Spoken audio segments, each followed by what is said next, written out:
O Show. This is the Big O Show. This is the Big O Show.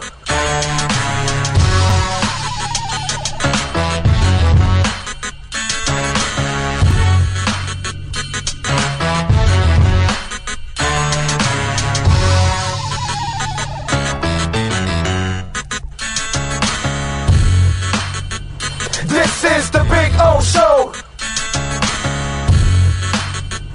This is the Big O Show.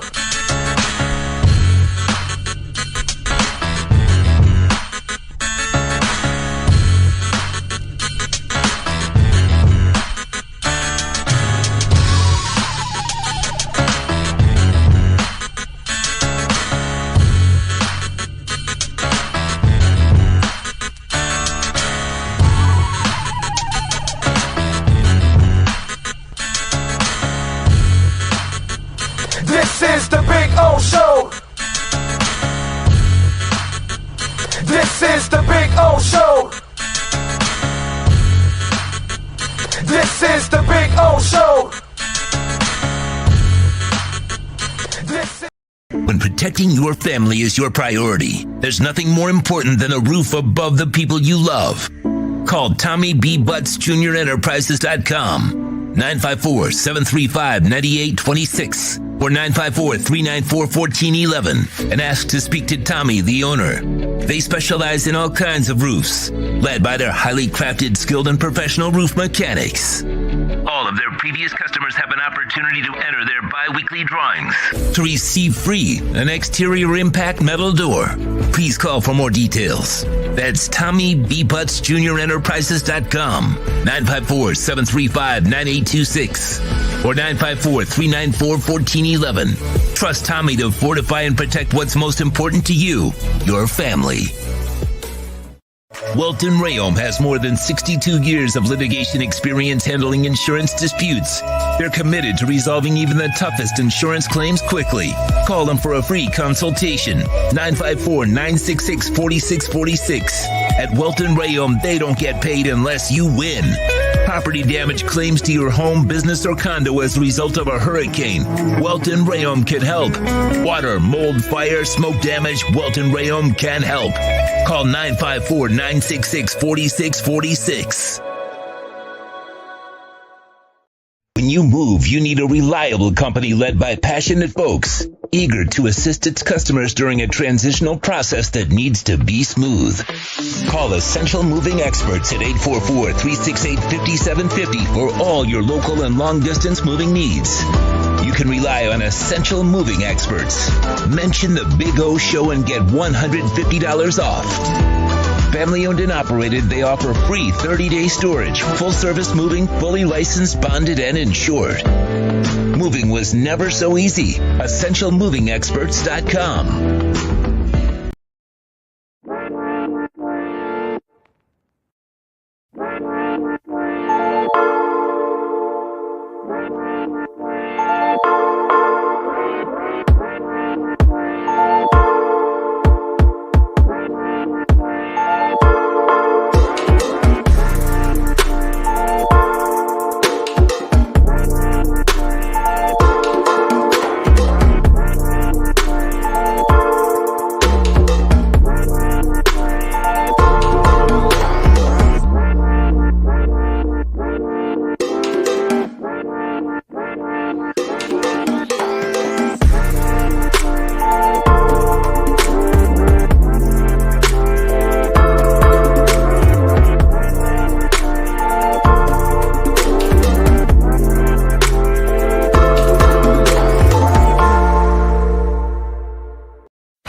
Get locked out in the worst moments of your life. Where are my car keys? Man, I can't find my house keys. In those frustrating moments, you need a locksmith you can count on.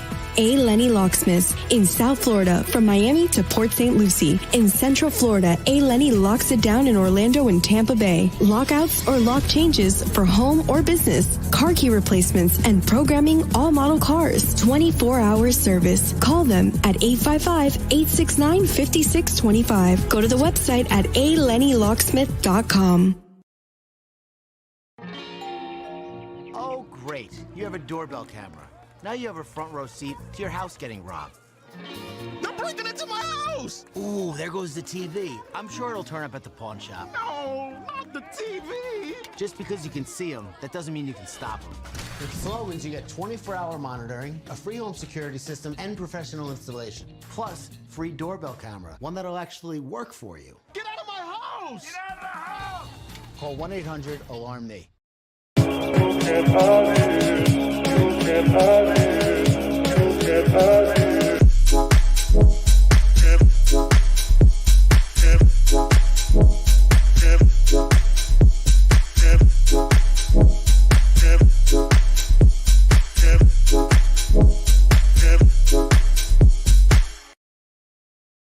Sports Grill on Bird Road, Miami Lakes, and their newest location in Doral is now hiring. If you're looking to join a great company and South Florida institution, give them a ring or drop an email. Sports Grill is hiring all kinds of positions from hostess to servers, bartenders, or join the kitchen staff to craft some great food for their amazing customers. Please send your resume to m.cruz@sportsgrillmiami.com or call 305-219-5726. That's 305-219-5726. Sports Grill. Good food, good drink, good friends. The viewpoint statements or beliefs expressed on the following program by the host, guests, or callers are not necessarily the opinions of FantasyXS.com, Media Group Inc. ownership, management, sponsors, or website. The Big O Radio Show is brought to you by HialeahParkCasino.com. Enjoy simulcast racing, dining, a magnificent poker room, and a casino with the most popular machines on the market. OKCoin.com. Download the app on iOS, Google Play, or Windows. OKCoin.com with over 50 different coins and incredible staking rewards. Pallet Rack City. There's only one place to find the finest racks in the business. Pallet Rack City. 305-424-8547. That's 305-424-8547. When it comes to South Florida sports teams, very few in the media have witnessed, lived, and covered it like the Big O.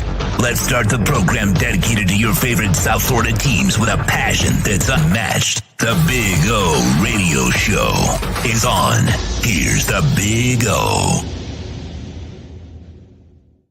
All righty. Good morning and welcome aboard. We are ready to rock. We are ready to roll. We are locked and loaded. It's a loaded Tuesday. We got big news. For those of you that don't follow us on Twitter, because usually on Twitter you'll find everything first. Unless maybe you were with us in Vegas at Tommy Rockers. Because as I was crafting the tweet before anybody else on the Dolphins getting Channing Tindall, that was the only other time you would have found out about it. Right there on the show before Twitter. But usually you'll find out everything on Twitter before, because Twitter's 24 hours. It's just kind of the way it goes. You know what I'm saying? But anyway, welcome aboard. We are happy. We are loaded. What'd you think of the news there, Sean, when we broke it yesterday? Were you a little I lied yesterday too, right? I said we're gonna add 2 insiders. Didn't I lie yesterday about that? I lied, Sean. I misled the public. That's wrong. That's, I don't feel good about myself with that. So what'd you think of the additions? Huh? You don't want to be on camera? You got the white beater on? Welcome to the family. Welcome to the family. That's right. So we got a lot of things to talk about. Obviously, we got the Panthers in action tonight. We've got the Heat in action tonight. We're in action every single day. But we added some new additions. So and by the way, it was like a Wednesday attack, right? I don't know. Did you notice that, Sean? Like they all landed on Wednesday. Wednesday was kind of a strong day early because we start with Inside the Paint and Rap Sheet, right? And then we kind of, don't have a lot after that. We only had actually one other interview, which was Joe Shad. And And Joe is taking some time off. He'll come back. When he comes back, he'll rejoin us. But we added some new insiders. And so Matt Verderam has been on with us for several years. I've known Matt for a while, and he does a great job for Fansided. And I could talk with Matt about, all kinds of stuff, NFL, college, NBA, all kinds of stuff. He's terrific. So Matt Verderam is going to be joining us weekly now at 11 a.m.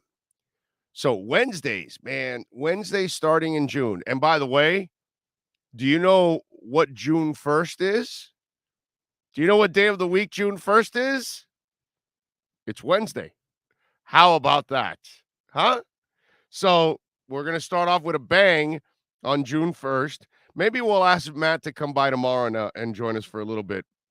But we'll have some fun with Matt Verderam at 11. He's always great. For those of you that have seen him on our show before, at 12:30 on Wednesdays, NFL and NBA insider and our buddy Jordan Schultz will now be joining us from the Schultz Report. And obviously, he just broke the story of Melvin Ingram signing with the Miami Dolphins. He's the guy that broke that story before anybody else. So he breaks all kinds of NFL stories. He breaks NBA stories. He does a podcast with CJ McCollum, the Pull-Up Podcast, I think it's called, or something like that. And so, I've known Jordan for several years, well-connected. He's worked at several different entities. And so Jordan's one of those guys, great personality, great talker. And so he's going to join us every week at 12:30 to talk about the latest things in the NFL and the NBA and any breaking news and things like that. So Jordan Schultz will be joining us at 12:30. And then at 1 o'clock, those of you have asked me, hey, when are you going to get a Marlins insider? Okay. I told you we would, right? I told you it's all in the works. Nothing is done overnight. Craig Mish is going to be joining us weekly at 1 o'clock on Wednesdays to talk Marlins, to talk Major League Baseball. And obviously, Craig Mish is the #1 baseball insider in town, period. He's a national insider. He breaks all kinds of national stories at the Major League level. And, of course, he breaks all kinds of Marlins stories. So, again, we continue to expand the lineup. And a guy like Craig Mish, who works for MLB.com, he does some work for the Herald, obviously, Swings and Mish is his podcast. And he's obviously one of the better insiders in Major League Baseball. So we add 3 new voices to the family and really kind of start to complete the whole thing too now, right? Adding baseball really starts to complete it now and puts us over the top. And listen, Craig and I have been friends for, 25 years, So for me, I could have brought him on earlier, but I didn't want to do it unless it was tied, to a sponsor, because he's like, hey, man, I'll do it for free. I got, obviously friends and all that, but I don't want to do that. I want to do things the right way. I want everybody to, be business partners in all of this. And so I'm proud of this. I'm proud of what Sean, myself, and everybody else is helping us. Guys like Al and Miguel and all these other guys that are working behind the scenes and helping us in growing this whole thing. We're approaching 20 people employed on this show. That's just absolutely ridiculous. You know what I'm saying? So it's, we're happy. We're really happy that everything's growing. We're not even a year yet. Next month, June 14th, we're just a little under a month away from our 1-year anniversary of kind of restarting this entire podcast the way we have now, this version of it, obviously, that provides South Florida fans all over the world anything and everything that they need on their teams right here. They don't need to go anywhere else. Nowhere else can provide it, actually. That's the thing. That's the problem. You know what I mean? There's no platform, there's no station that can provide what we're providing. It's not even close. So thank you all. And remember, it's hitting that like button. It's sharing the show. All those kind of things, subscribing, hitting the notification bell, all of these things, visiting our sponsors. That's the only way we will continue to grow and continue to build this lineup the way we've gotten to it. So welcome aboard to Craig Mish. Welcome aboard to Jordan Schultz. And welcome aboard to Matt Verderam joining the family here. We are locked and absolutely loaded and giving you guys every kind of angle that you can possibly handle. So there you go. John says, for the 1-year anniversary, we should celebrate at a sports bar on a Saturday. Would be nice. We'd only have less than a month to prepare. I don't know if we could do it. And I don't know if how many people are really going to show up and all that. Sometimes people talk, but they really don't show up, and so it's. I don't know. It's almost like I know that they're going to show up here and they're going to show up to download the show and stuff like that. But if we do it at a bar, maybe we could get away with it and do something like that. We'll see. Tank says, happy Tuesday. Will you have the media guys today after practice? Well, I'm guess it depends on when it starts. Today we have Cameron Wolfe at 10:30. We have Manny Navarro at 11:30. We have Omar Kelly at 12:15. We have George Richards at 1 o'clock, and we have Anthony Chang at 1:30. So you're going to get football, you're going to get hockey, you're going to get basketball, you're going to get everything mixed up here throughout. So you've got pretty much everything that you need to get. Let's see. Richard, Big O. Goldie explained yesterday that the NHL could not do anything concerning the playoff schedule due to contracts with ESPN and TBS that paid for the New York market. Actually, I heard that they could have done something, actually. So I'm going to have to respectfully disagree with that. And I will say, since I don't work for anyone, that the league could have done it. But I mean, if you want to, you can go ahead, my man. But, I don't expect anybody from the team to take a shot at the NHL, my brother. Richard, not sure what world you're born in. I'm not sure how old you are. I'm not sure if maybe, did any pubics grow yet on your balls yet? Have you gotten out of the house? Do you have a job? Have you been out to the real world? Okay? Just saying. I don't expect anybody to take a shot at the NHL. Okay? Just saying. You know what the NHL did, Richard Hernandez? I mean, let me wake you up to the world. Okay? The NHL and the commissioner said Florida's not important. Other markets we have involved are more important, and they're bigger markets. And even though they're not the better team, we'd rather have them. So that's all it is, dude. They didn't make the Panthers the priority that they should be. But if you want to believe the bullshit, you can go ahead and believe the bullshit. Okay? But switching one from a Tuesday to a Wednesday, easily done. But if you want to believe the BS, you can go ahead and believe the BS, Richard. Okay? I also have a bridge in the Keys, Richard. And by the way, Richard, when you want to find me anybody in the organization slamming the NHL, just show me those quotes. I would love to see them in the past. Just would love to see them. Appreciate it. Geez, man, I was stating that Goldie explained, not that I believe it. Hey, Big O, Goldie explained it yesterday. The NHL could not do anything concerning the schedule due to contracts with ESPN and TBS that paid for the New York market. Did you say that you didn't believe it? No, you said it like you believe it. Now that I've kind of enlightened you and you've kind of realized, oh, yeah, Goldie works for the team. He can't go slamming the NHL. He's not going to go slamming the sport and the NHL and the commissioner because that he can't do that. You know what I mean? No one on the team can do that. Now, Richard, if I told you that I reached out to people on the team yesterday and to them, I ripped the NHL.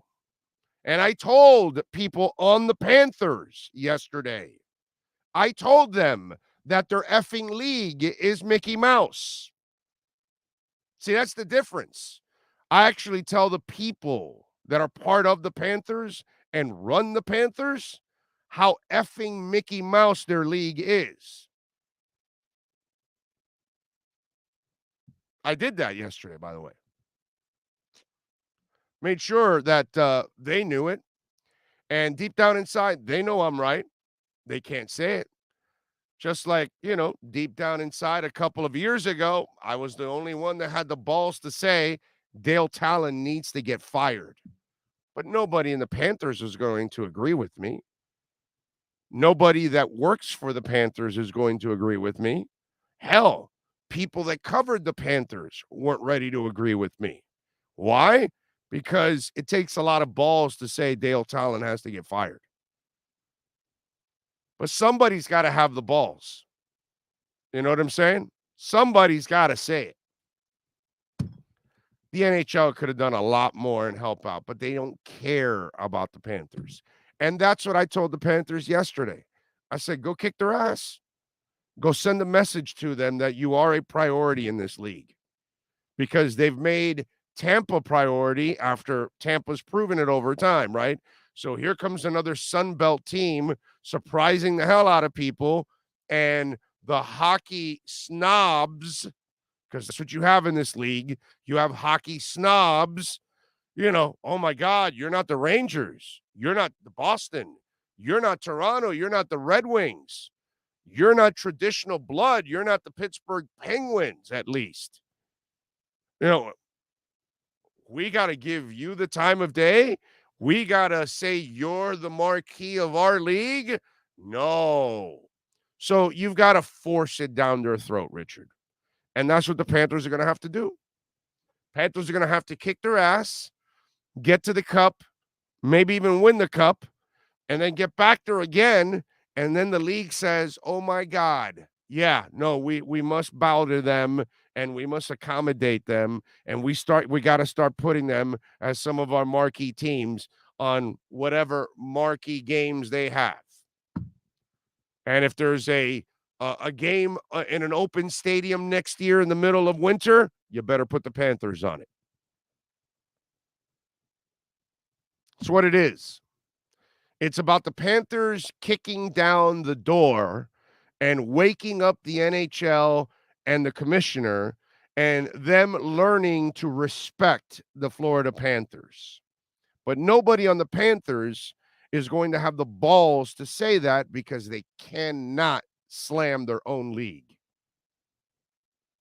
Not the owners, not the general manager, not the broadcasters. Nobody's going to slam the league. So, Steve Chapman says, morning, I'm looking forward to my Celtics taking out the Heat. I apologize to my brothers and sisters in Dolphin Nation, but it has to be this way. The Heat are in the way. Sure. Yeah. Yeah, Tatum and Brown have that history. Yeah, they always have done that. Yeah, that's their history. I got it. Good luck to you. I see determination with this Heat team. Good luck to all you Celtic fans. John Campbell says, nothing but love, Big O. Keep on. You damn right. Anthony Campbell says, Big O, a happy Tuesday. Today's a great day for 2 TVs. What food you having to watch the game? I'll be at the Heat game today. I'm thinking of some special grilled wings today. Today is a sports grill special wings day. Ricardo Cuchican says, destroy the Celtics. That's what I like to hear. Howard says, Celtics in 6. Strus and Vincent will come up smaller under the bright lights. You mean like the Celtics do? Okay, Howard. I love how somebody talks about somebody not coming up in the bright lights when this Celtics team is only known for choking. Like, what? This is the farthest they've gotten ever? Please, you guys have training wheels on. Don't talk about Max Strus, okay? Don't talk about anybody until your guys actually do something. Like they actually get something accomplished. That's what I love. By the way, this isn't the Celtics of 40 years ago or anything like that. These Celtics haven't done anything. This is the most they've ever accomplished. So slow the roll, please. Oh, man. 6193. Good morning, Big O from windy New England. I didn't know the Heat and the Panthers don't share the same arena. Would that have made a difference in scheduling today? Brother, the bottom line is the NHL had an opportunity and they completely crapped on the Panthers. That's what they did. That's all. It's pretty simple. And if nobody in the Panther organization can admit it, that's fine. They're not supposed to. But they could have made this a different story. But they chose that other teams are more important to them than the number one team in the NHL, the most talented team in the NHL. Oh, by the way, maybe the most entertaining team in the NHL, considering they can score more than anybody else. And if there's anything Americans love is scoring. Because all we are a bunch of idiots. We want to change soccer and hockey and make them different and enlarge the goal. Because that's what we do. We want to change everybody else's sports.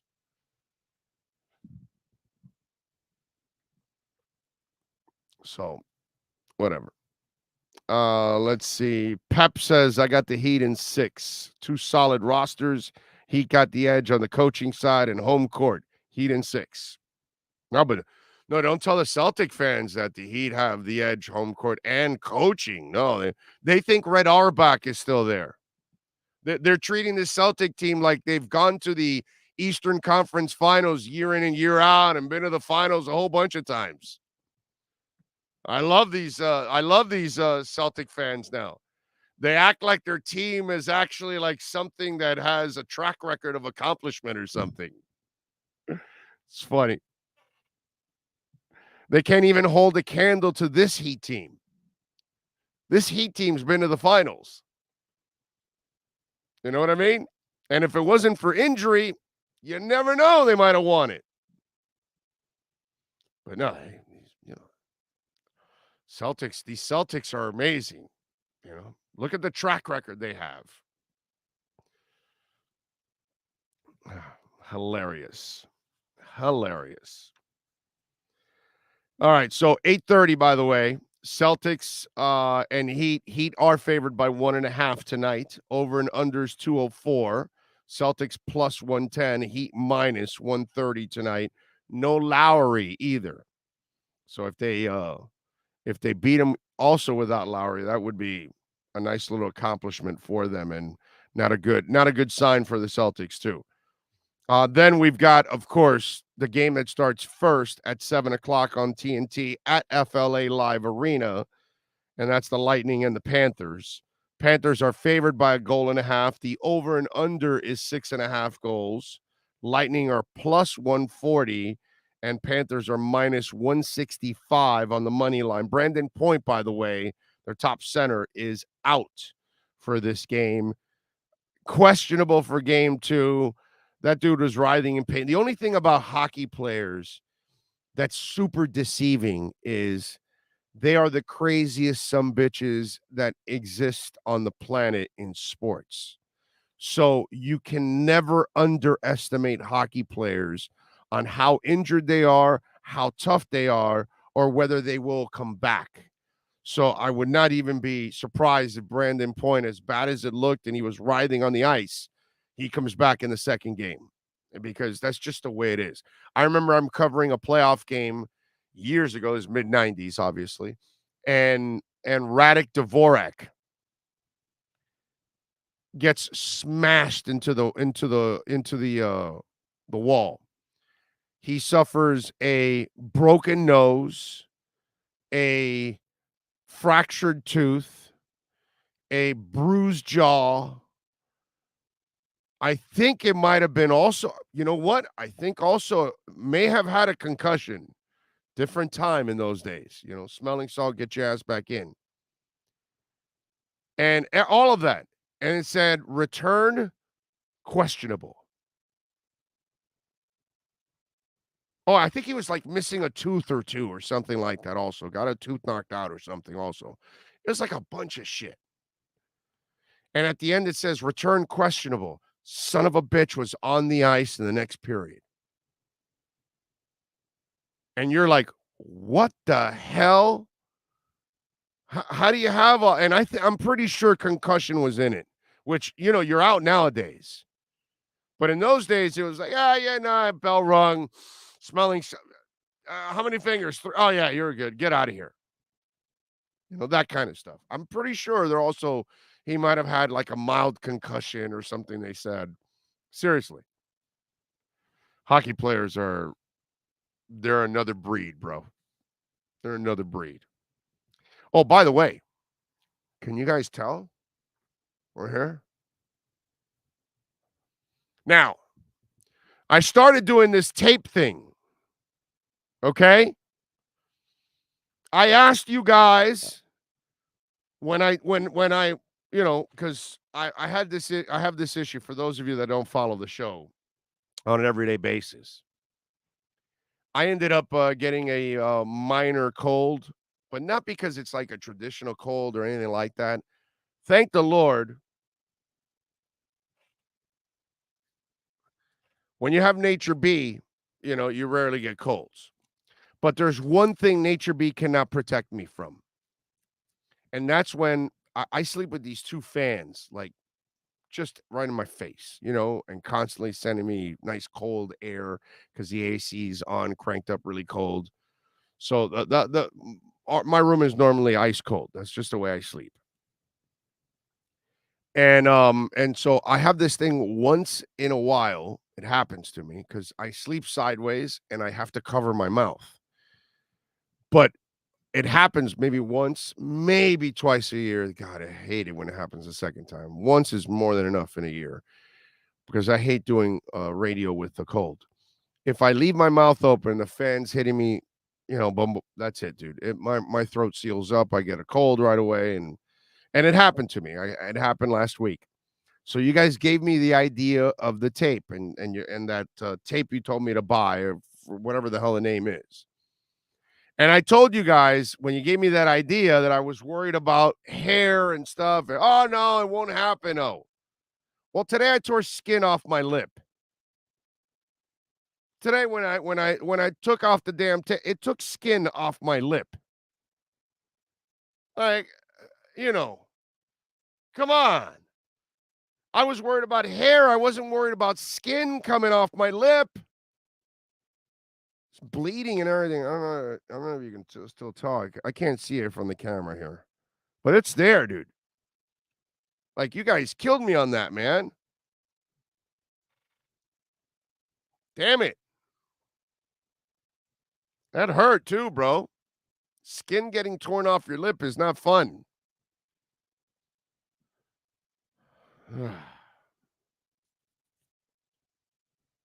Killing me, bro. You guys sabotaged me, didn't you? You did that on purpose. You did. Steven says, looking forward to this great series. Lots of receipts of people who don't understand Boston's growth, making excuses already. All the pressures on Miami. I guess, if that's the way you want to look at it. And what's Boston's growth? Or you mean that they finally reached their potential after choking and underachieving? And after all the BS that's been talked about with Boston over the years, that they were going to be a dynasty and a second coming and all that, is growth a nice way of saying that they stopped being choking dogs and they actually started playing up to their potential? Steven, you gonna be honest with yourselves? Any of you gonna be honest with yourselves about the Boston Celtics? Growth? Give me a break, dude, please. How much bullshit did we hear about the Boston Celtics for how many years? About Tatum and Brown, how they were the second coming, and how Danny Ainge was building this dynasty, and he has all these players and all these picks, and oh my God, the Celtics are going to do this and that. And hey, Sean, help me out there. How many championships do they have? How many? 0. Oh, okay. How many NBA finals have they been to since, they got Tatum and Brown together and the second coming of all these guys? How many finals have they been to? Okay. How many Eastern Conference finals have they been to? Oh, this is their first one. Oh, I see. Oh, okay. All right. Growth. That's a nice way of Steven Caparella saying, well, my team's been choking dogs and underachievers for many, many years. Finally, they're actually doing something with the talent that they have and they've acquired after all these years. That would be more realistic coming from the Celtic fan, because that is the reality, right? We've been waiting for this for many, many years now from the Celtics. I'm just saying. Of course, there's no pressure on you guys because you're a Mickey Mouse organization. You know what I mean? The pressure's on the Heat, Steven. They win championships. They build good teams. They have character. You understand? The Celtics are looking to develop that character. We'll see if they have it now in this series. We'll find out. This is kids coming to, to life as men. We'll find out if the Celtics BBs can drop in this series. If they can get past a real team like the Heat that brings a toughness that can, the difference between the Celtics and the Heat overachieve when people don't think that they're going to get there. The Celtics underachieve because people put all kinds of expectations on them. That's the difference. So you are correct, Steven. The pressure is on the Heat. They're the real organization. They're the ones that actually win titles and challenge for titles. And they're usually the organization that's more of an elite organization in the conference. So you are correct, sir. The pressure should be on the Miami Heat. They are the better organization, top to bottom, better coaching staff, better front office, better owner, better everything, really. So you're right. You're right. I got to say, pressure's on Miami. That's for sure. Really, there's not a lot of pressure on the Celtics because you kind of expect them to fall short and choke. It's probably the case. So there we go. Let's see. 35 years, 2 finals appearances, and 1 win, 1 loss versus Kobe and the Lakers. Yeah. Howard's like 17, 18, 20, 22, Boston Eastern Conference Finals, Big O. You being disingenuous now. What did you win? Howard, what did you win? What do you guys win? You guys win anything? You guys win anything? Okay. Thanks for playing, Howard. Thanks for playing. When you guys choke again in this conference finals, we'll check back with you. I don't know if you'll check in with us, but we'll check back in with you on it. Okay. Don't try to act now like your team actually wins anything, Howard. Okay.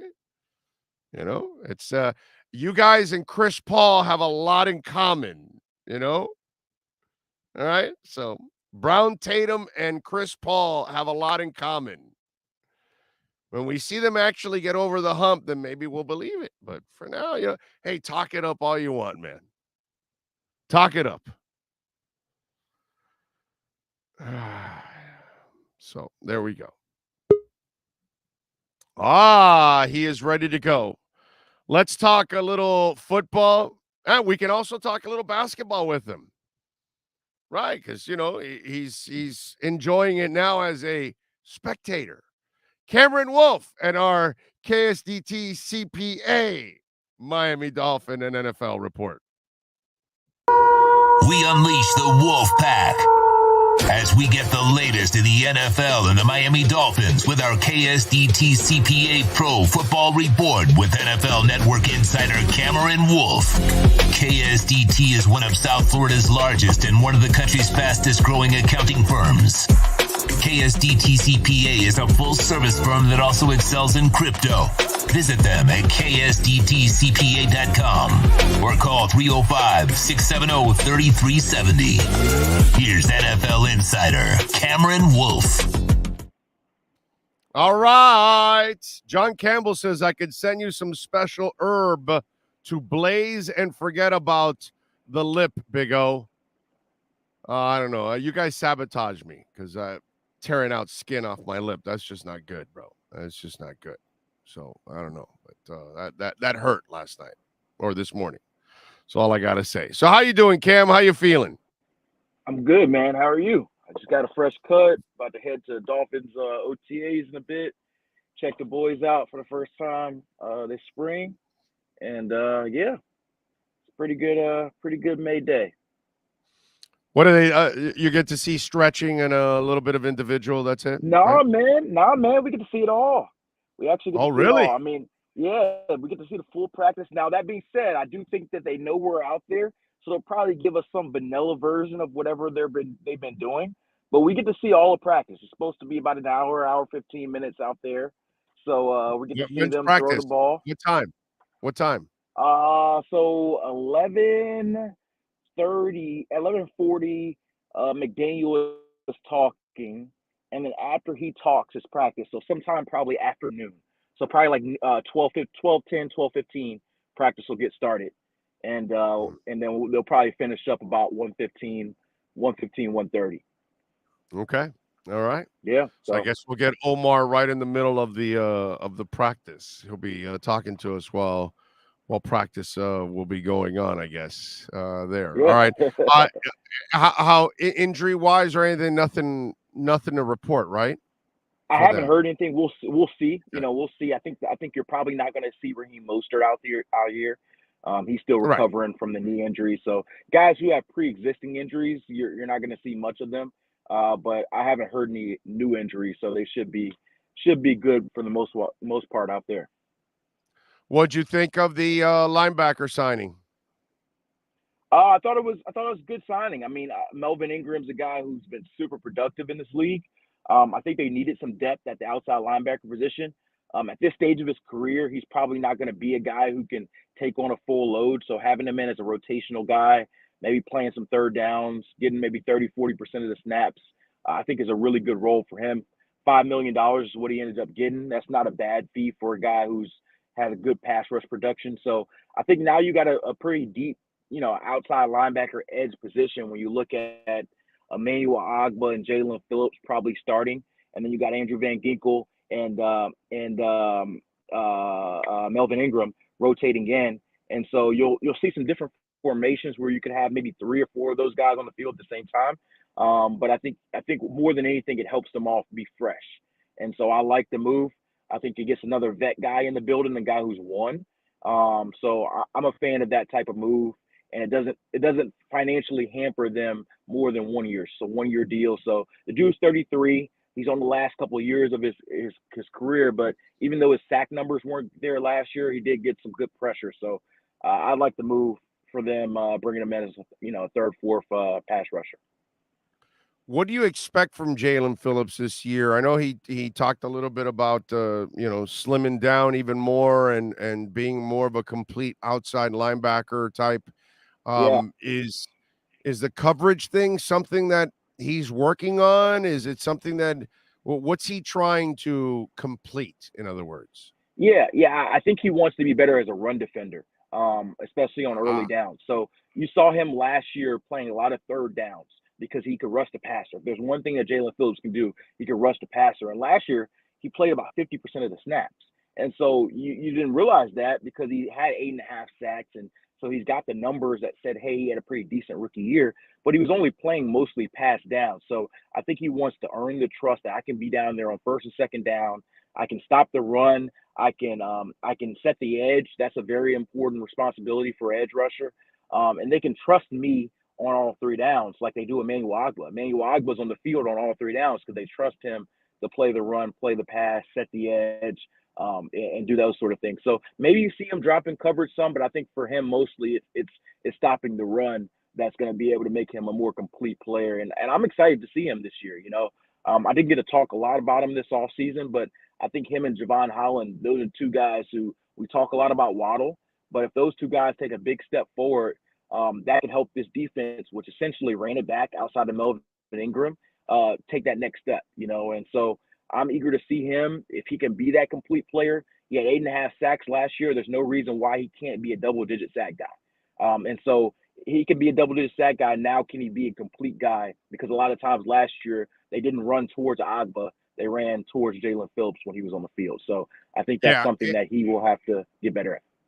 I remember Jason Taylor had that issue for a couple of years too, because he was skinny coming out of Akron. Yeah. And so Jay was always great at you could always see the pass rush in him, and obviously that was developing, and he had some injuries his first couple of years. He got nicked up a couple of times because they knew they had to, in order to tame his pass rush, they had to run at him.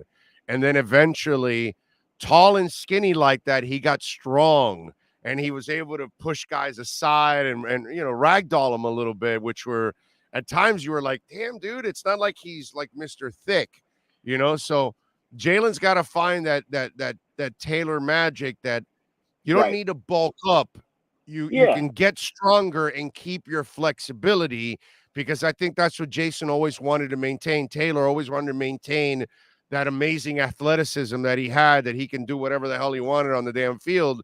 But at the same time, as time went on, he got stronger and stronger with that body. So it's kind of that fine line, I think, that Phillips has to walk. And you just have to not be a liability in the run game. That's the big thing. I mean, look, let's just be real. Edge rushers get past to sack the quarterback. If he can sack the quarterback, you start to forget about the other stuff. And so he just needs to not be a liability to earn the coach's trust early in the game. And I don't even know if it's a lot of... If you can't stop the run and they know you can't stop the run, you're a liability. It's a long-ass day, because they know they'll just keep running at your ass and negate your pass rush every time. And a big part of the Patriot system defensively is to limit their weaknesses. And so you see them have specific players for specific roles because of that. If they know that you're just a rundown player, they're going to bring in a guy just for pass downs. They do that at inside backer all the time. So they're going to do that for Jalen Phillips too. So he's got slimmer, but also I think he's got to learn a little bit more of the gap control in the game, the techniques. What's his responsibility? A lot of that stuff, just being frank, you don't learn in college. A lot of times in college, they tell you to run up field. Oh no, we got a big dude in the middle, and don't worry about that. And so he was honest with us last season and saying, hey, honestly, I didn't know a lot of this stuff. I didn't know what cover two defense was. There's less road grading. Dude, there's less road grading in college football than ever now, because you're pass blocking most of the time. And remember, the rules are a little different, where you can fire off and head downfield already in college football, where you can in the NFL. You can't do that unless obviously it's a running play. You know what I mean? Yep. So that's all stuff, like, we're not going to be able to see a lot of that in OTAs. We're not going to do a lot of run stopping, but that's Jalen Phillips' big step. Like, there's no doubt with his skill set, his athleticism, he's going to be able to rush the passer. He's probably the best pure pass rusher on this team, to be honest. No disrespect to Emmanuel Ogbah, who's a really good player, but Ogbah's a more complete player at this point, and Jalen Phillips is more pure pass rusher. So Jalen Phillips has to become more complete. And from what he's saying this offseason, he knows it. And that's the first step, knowing what you have to do, putting the work in, and we'll see this season if it comes to fruition. When the first couple times that he discards a defensive alignment and he tackles the runner and they lose a yard or two or whatever, that's when those offensive coordinators go, no, we're not going to be able to pull that shit anymore on this guy. Right. And that's and he's got to send that message, right away. So it's good for him to be working on something. And you know what? With a guy like Agba next to him, that's going to help him out in learning how to do it, because Agba does a really good job of being a complete, end, where he does also a good job against the run. Right. And even bringing in a guy like Melvin Ingram, will help too of that. Sure. And Melvin Ingram's a little bit more of his style of rusher, right? True. So like Emmanuel Agba Wiry. is naturally a bigger pass rusher. Emmanuel Agba's like 275 pounds. So he's going to be able to stop the run because he's bigger. Whereas Jalen Phillips is closer to 250, 255. So you've got a guy, Melvin Ingram, who's going to tell you, hey, you can stop the run with speed sometimes instead of power. You can say, hey, I can beat you to the gap and I'll force you to go a different direction. That's stopping the run. It doesn't always have to be bullying the guy inside. So there's different styles and different techniques and different gaps of where you can pursue it. So I'm eager to see that element in his game evolve, because I think that helps their defense take that next step. Cam, are you working the phones on this JC Tretter thing? What the hell's going on? Is there any interest? I don't think JC Tretter is going to be a Dolphin. I'm sorry, fans. I know. Really? I know okay. What do you know? I think that's the name. I think that's the name that everybody keeps bringing up, right? Yeah. And so that's why I bring it up. Right. So I don't think that he's going to be a Dolphin. There hasn't been a lot of talks, from what I understand at this point. There honestly hasn't been a lot of talks from JC Tretter as a whole. So I won't say never, because maybe it gets to the point where he's not getting any offers he wants, and he wants the clearest path to a starting job, and that could be in Miami. But I have not heard any significant conversations with Miami. So then who's got the inside track? There hasn't been a lot of JC Tretter talk, man. He may be a guy who waits closer into training camp. Sometimes guys wait closer into training camp in July and see if there's an injury. If he has a number value in his mind that he's not getting, then he may stay steady and say, hey, I'm going to wait till training camp and see if somebody gets hurt, see if it changes on team's perspective. But as of now, I have not heard much movement from the Dolphins or any other team in regards to JC Tretter. So, what are we in, middle of May? I mean, if he doesn't, at this point, I think there's a decent chance he just waits the summer out. Not to say that you can't ask, maybe you can ask me again next week, but I just don't think there has been, or there's going to be any an imminent movement on a JC Tretter signing. The thing I ask myself is, because what you just mentioned is, okay, does he want to avoid an off season? Does he really want to play for a contender? Or does he just want to play for money? Because if you're telling me he's just going to wait for an injury, then he doesn't care where he plays.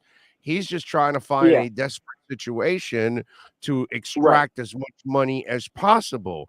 Now, after being in Cleveland all those years, you would figure you'd actually learn your lesson and say, yeah, I kind of want to end my career somewhere where they're actually like a good organization and they give me a chance. And he's made his money, unless he's so let me be clear. I don't know JC Tretter's intentions. I don't know what his desires are. I don't know what his money number is.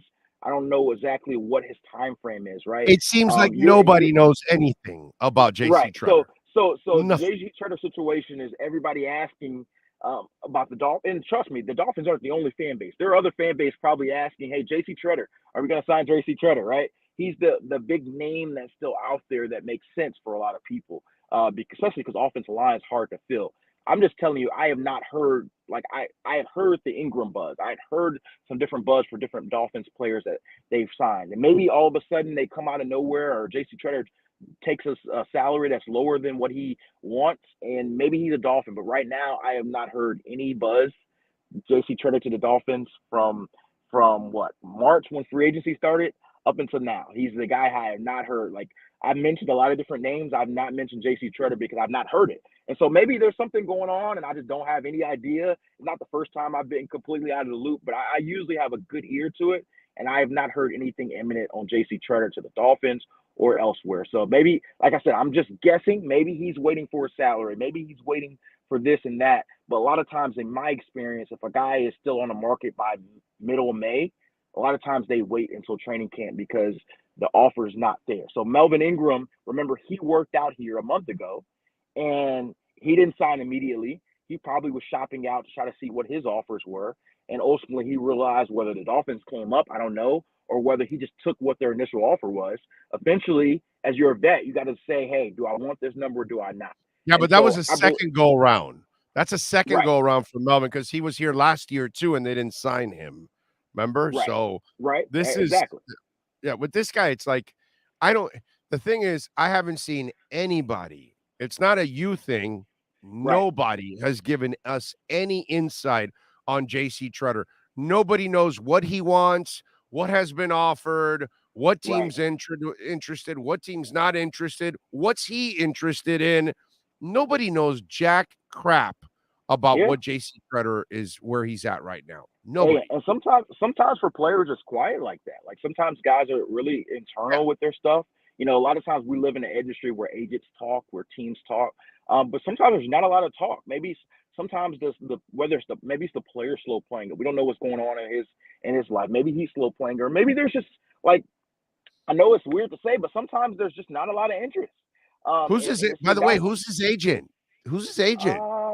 I have to look it up. I have it written in a document, but I'm using my phone to chat with you right now, so I don't want to lose you on video. But I'll look it up. I have it written down. But he's a guy. Let's be frank. He's 32 years old. So although we know him and he's been a starter for a while, there could be some teams that don't view him as that level of player anymore. So I think all of these things are options. And right now, we're fans in the middle of May. We're looking for football moves. How can we get our team better? So we're all bringing names. We got to remember that teams don't do things like we do on Madden and create rosters. And sometimes there's more factors, whether it be age, whether it be level of play, whether it be injury status, whether it be money desired, all these things that come into play that make a player maybe less desirable or not as great of a fit than other times. So, you know, JC Tretter, you know, he's still an option out there, but right now I have not heard anything imminent with him in regards to the Dolphins. Jared Fox, by the way, is his agent. I know Jared. Yeah.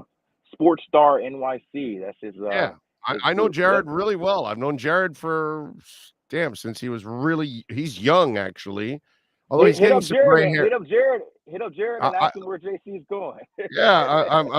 I'm actually going to do that right now. I got his text right now. I'm going to actually give him a text right now. Hey man, we're talking about your guy. Where is he going? Like, man. What the hell's going on, man? You know, like that's it's crazy. But ultimately, man, like I think that center is a position that needs to be competition-wise or potentially upgraded too. But I think what this kind of tells us, at least at this point, is that maybe they're higher on. Oop, I lost you there. Oh, he is stuck. He's stuck. All right. See if we get him back to wrap it up. But that is, of course, Cameron Wolfe, NFL Network, and, of course, our KSDT CPA Miami Dolphins report. And, by the way, they do it all over there, okay? They can assess a business you're trying to buy. You want to do a living will, you can do that. They do all kinds of things, so it's not just your taxes personally, business-wise. Please reach out to the great people at KSDT CPAs. They will definitely take care of you. And of course, tell them that the Big O Radio Show sent you. I guess he's done. I guess he's not popping back.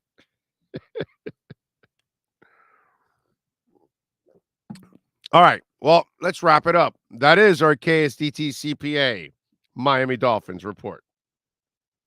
This has been the KSDT CPA Pro Football Report with NFL insider Cameron Wolfe. KSDT is recognized by Forbes as one of the top tax accounting firms for 2022.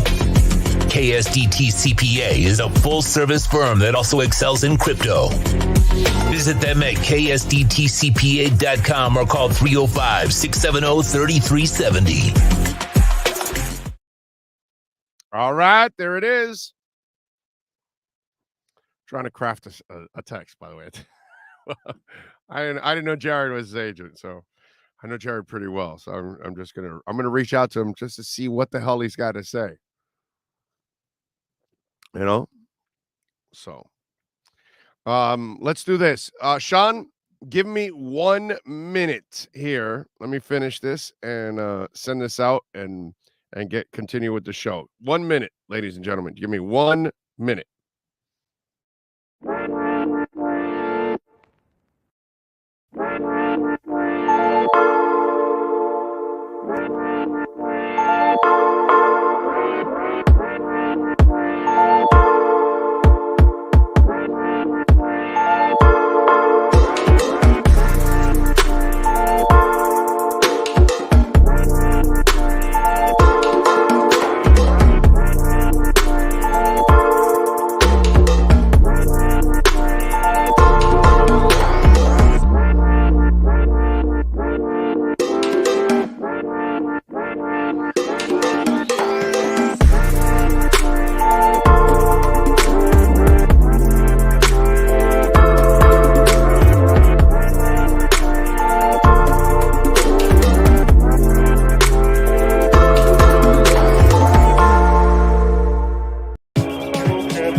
Sports Grill on Bird Road, Miami Lakes, and their newest location in Doral is now hiring.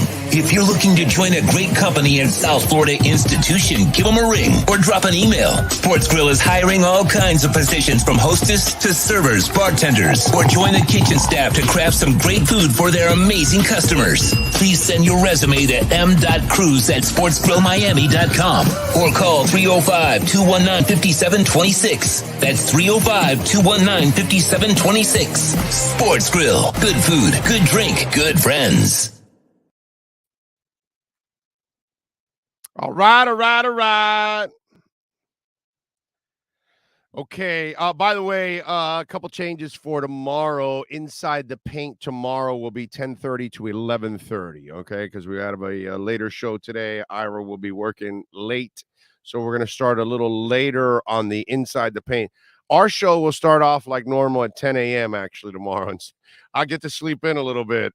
I'll let the guys do their hour, and I'll take another hour there, and we'll probably, obviously, it'll affect probably the back end of the show. It'll probably be a little longer, which I'm sure that's what Sean wants to hear.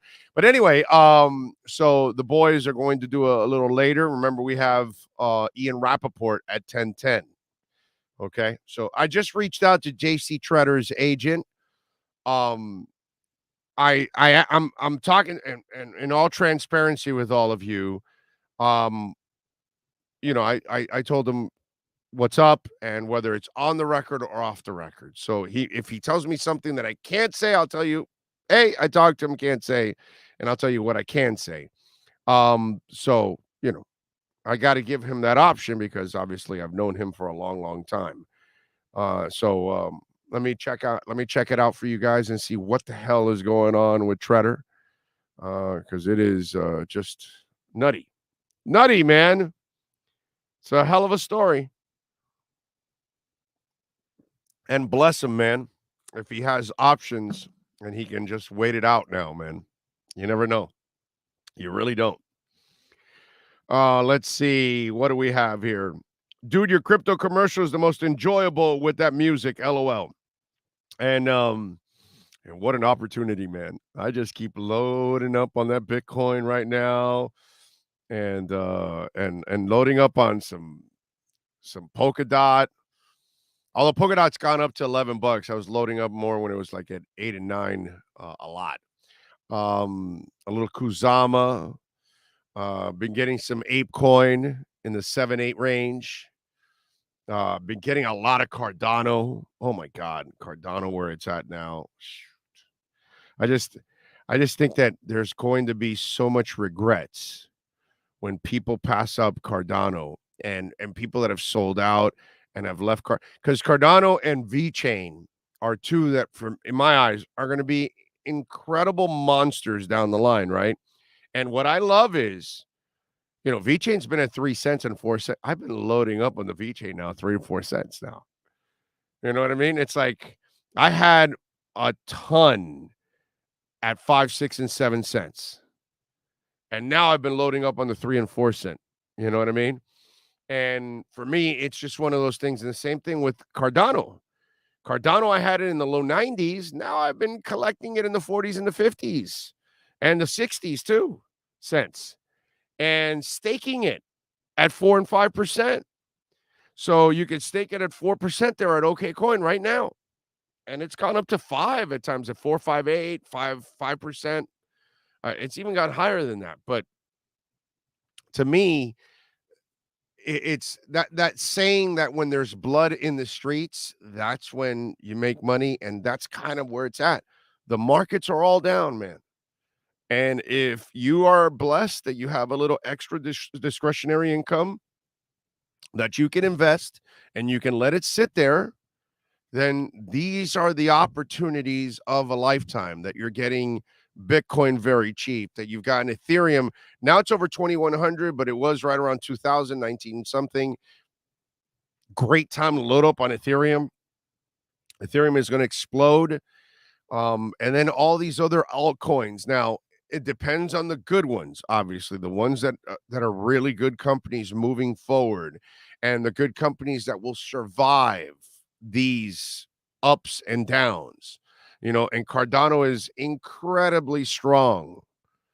They have more DeFi than they ever have. They have more transactions than they ever have, but people don't know that because they don't follow it, and they don't know what the ecosystem is of Cardano. So to me, this is, and again, we're all different.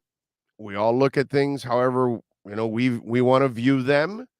And for me, I have been viewing over the last year, what it's been is just an accumulation time. And that's what it's been over the last year plus, actually. There has been so many opportunities because of the volatility that once the overall mass adoption takes over, those of you that took advantage of all these dips and the volatility, and while others got nervous and weak hands let go of the value and lowered it for you so you can get it even cheaper. Okay, because I felt good having, my V-Chain at 5, 6, and 7 cents. Now I feel even better that I have more at 3 and 4 cents. You know what I mean? And so for me, I'm lowering my overall price on a lot of these great companies that I've been invested in. And as I stake along the way and earn interest during the volatile times, during the sideways trading, that's how you get ahead. So opportunities, I feel, of a lifetime are happening right now in the crypto, maybe even the stock market too. There's probably some pretty good deals right now. Take advantage, folks. Big O, what is staking? Staking is earning interest on your coins, on your stocks, in other words, because coins and stocks are the same thing, except in the digital currency, it's called coins, not stocks. So you earn interest. So example, I have Polygon, and let's say I'm earning 10% interest on my Polygon, right? I'm earning 12 actually, but let's say 10. So let's say I deposited $500 that I staked. So now I can't touch that $500 for a month, 2 months, 3 months, depending on how long you staked it. You won't be able to unstake it. During that time, it is locked in and earning 10% interest. Now, you stake what you intend to hold long term. Do not stake anything that you look to turn over quickly because you don't have access to it. So once you stake it, it gets locked in. It's an investment you made. There's no risk, but what they're doing is they're loaning off of your crypto. They're not loaning your crypto. They're loaning off of the crypto, right? And then they're giving you partial interest that they're getting from that loan of that crypto. And that's kind of what's going on. So let's say you bought $500 worth of Polygon. Let's say you bought it at 90 cents. Now it went down to 80 cents, but you staked it. Okay. You're still earning your 10% there, even while it's going down in value, but you're still earning your 10% interest. So when it goes back up to $1, $1.10 or whatever, you still continue to earn your interest. So you're earning your 10%. Now pay attention. There's the difference between this and stocks and other things.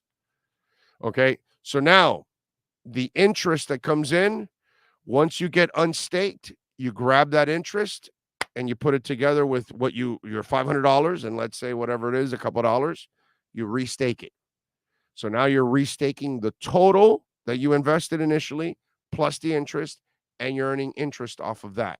Now, here's the other difference compared to a bank or anything else. When you're getting that interest, you're getting it at the rate that it's at that moment. So let's say you bought it at 90 cents and your interest came in when it was at 82 cents. The coins you got in interest are worth at the 82 cent mark. So when it goes up to $1.20, the coins they gave you the interest at 82 also goes up to $1.20. So your interest also gains value. So think about that. That's something that doesn't happen. Like I have an Apple Card, right? And when you buy something on Apple Card, you get 2% back, but you're getting 2% back in dollars, which doesn't go up in value. It goes down in value. So you're actually going to end up buying less. But in crypto, you actually have an opportunity of actually your interest earning more value than what they initially gave you, because eventually the coin will go up in value if you invested in the right company. So it works for you in many different ways. And as you keep restaking it, you know what I mean? Like I have my Bitcoin, I've never touched. I've never touched my Cardano. I've never touched my Polygon. I've never touched my Polkadot. I've never touched my Kusama. I've never touched any of those. I keep staking them because I'm holding them for years to come. My VeChain. Now, Ethereum. If I planned on making a quick buck and turnaround, which I don't do that because I'm not rich. I'm a working stiff. But if I had that kind of money that I could buy $150,000 of something right now and wait for it to go up a little bit so then I can just sell it right away and make instant profit, those are people at another level. I don't do that kind of stuff. So what I invest is what I believe in on a long-term basis because the company has a lot of value to it in the way it handles itself. Okay? So that's why we do it. All right. Let's go. Hour number 2 of the program is next.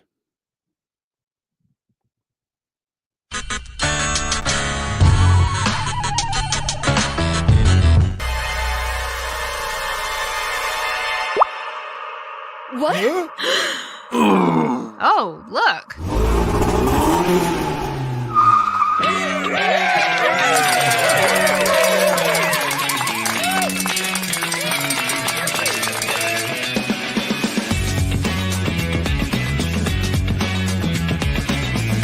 When you need your warehouse looking good while staying efficient, there's only one place to find the finest racks in the business. Pallet Rack City in Hialeah. 305-424-8547. That's 305-424-8547. Pallet Rack City is the company you need when you want your warehouse sporting the finest racks in the business. After all, who doesn't love a great rack? Pallet Rack City. 305-424-8547. That's 305-424-8547. Welton Rayom has more than 62 years of litigation experience handling insurance disputes. They're committed to resolving even the toughest insurance claims quickly. Call them for a free consultation. 954-966-4646. At Welton Rayom, they don't get paid unless you win. property damage claims to your home, business, or condo as a result of a hurricane, Welton Rayom can help. Water, mold, fire, smoke damage, Welton Rayom can help. Call 954-966-4646.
When you move, you need a reliable company led by passionate folks, eager to assist its customers during a transitional process that needs to be smooth. Call Essential Moving Experts at 844-368-5750 for all your local and long-distance moving needs. You can rely on Essential Moving Experts. Mention the Big O Show and get $150 off. Family owned and operated, they offer free 30-day storage, full service moving, fully licensed, bonded, and insured. Moving was never so easy. EssentialMovingExperts.com. If you're a Miami sports fan, then there's only one store to go to, and that's Caneswear at Miami Fanwear in Davie. They're your one-stop shop for all your Inter Miami CF, Canes, Dolphins, Panthers, and Marlins merchandise. They have hats, t-shirts, game day jerseys, and so much more. Located at 2511 South University Drive in Davie, and open 24/7 online at caneswear.com or intermiamiwear.com. Call them at 954-835-5597. Caneswear, the spot where Inter Miami and all Miami sports fans shop. The viewpoint, statements, or beliefs expressed on the following program by the host, guests, or callers are not necessarily the opinions of FantasyXS.com, Media Group Inc., ownership, management, sponsors, or website.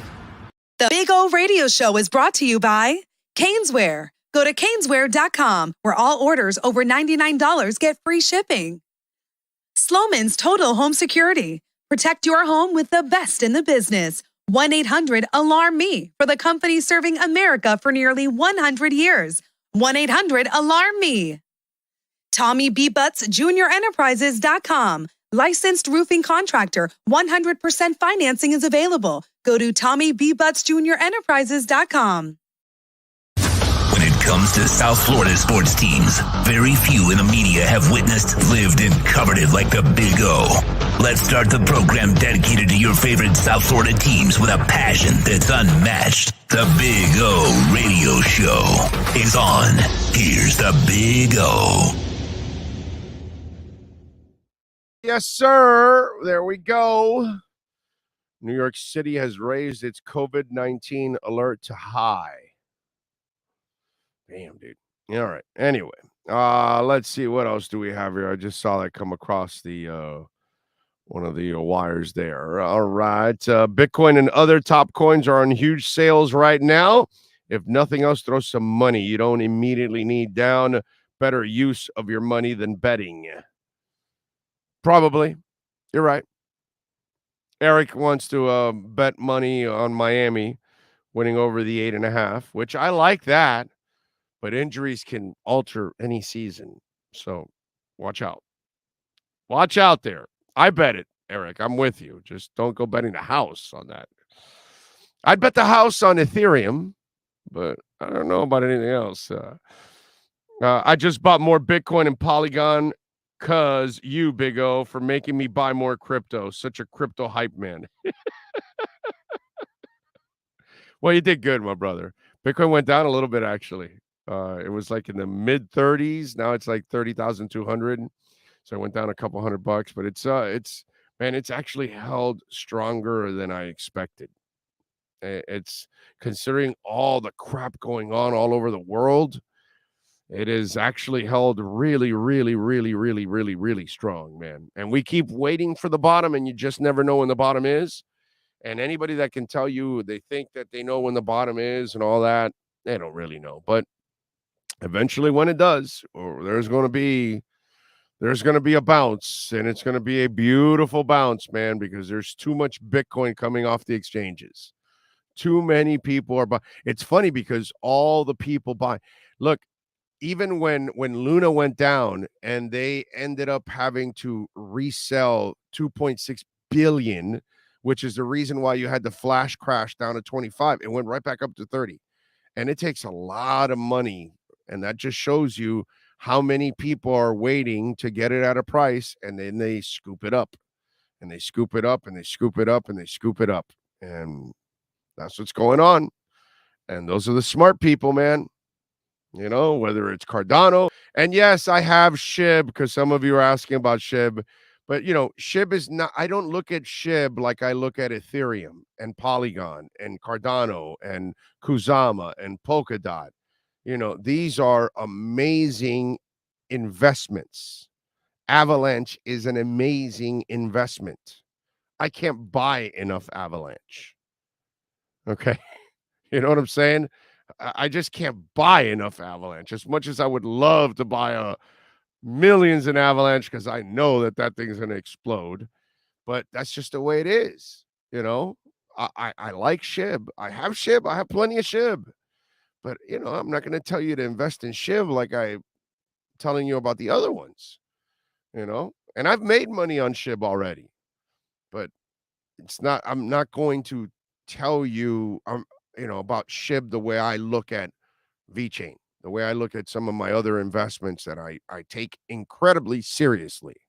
You know, VeChain's a fun investment, and I think it has some potential actually to really grow some, but not like the ones that I'm talking about before. It's a whole different ballgame.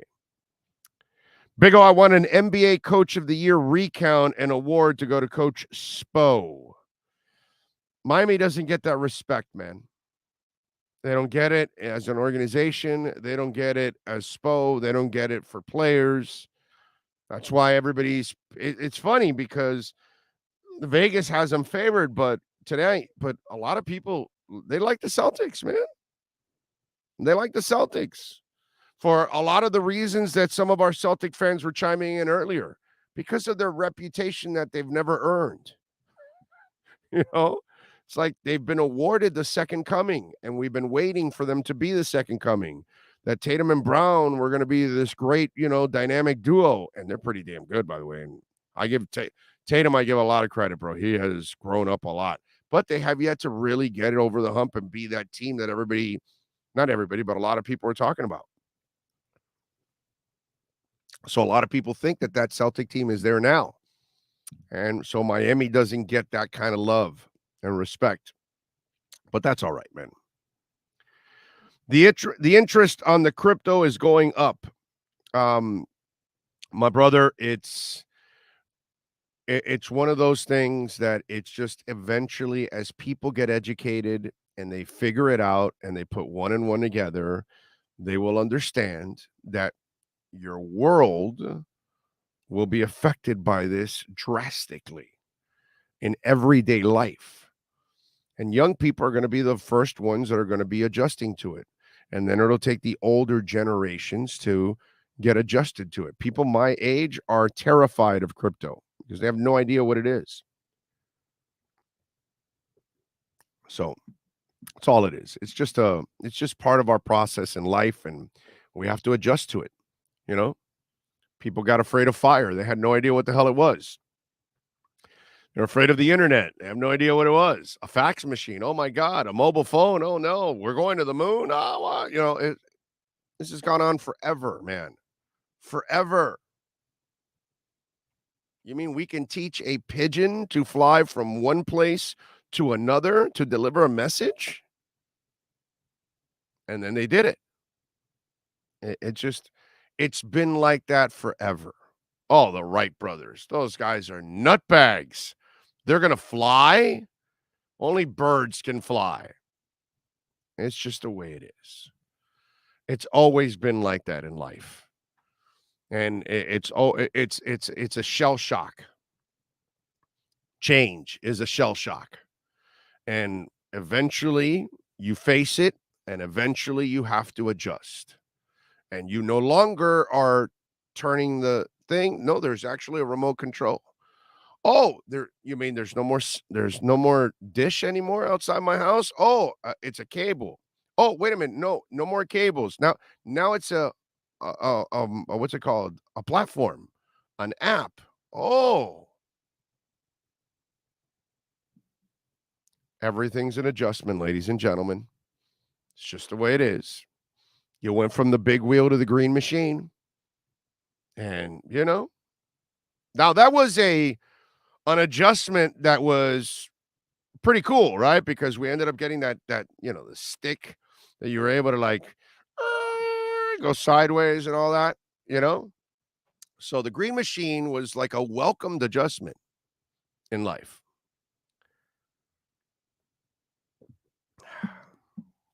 So there you go. Right?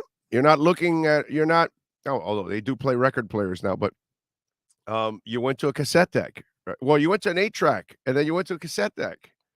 Then you went to a CD, and now you go to an MP3.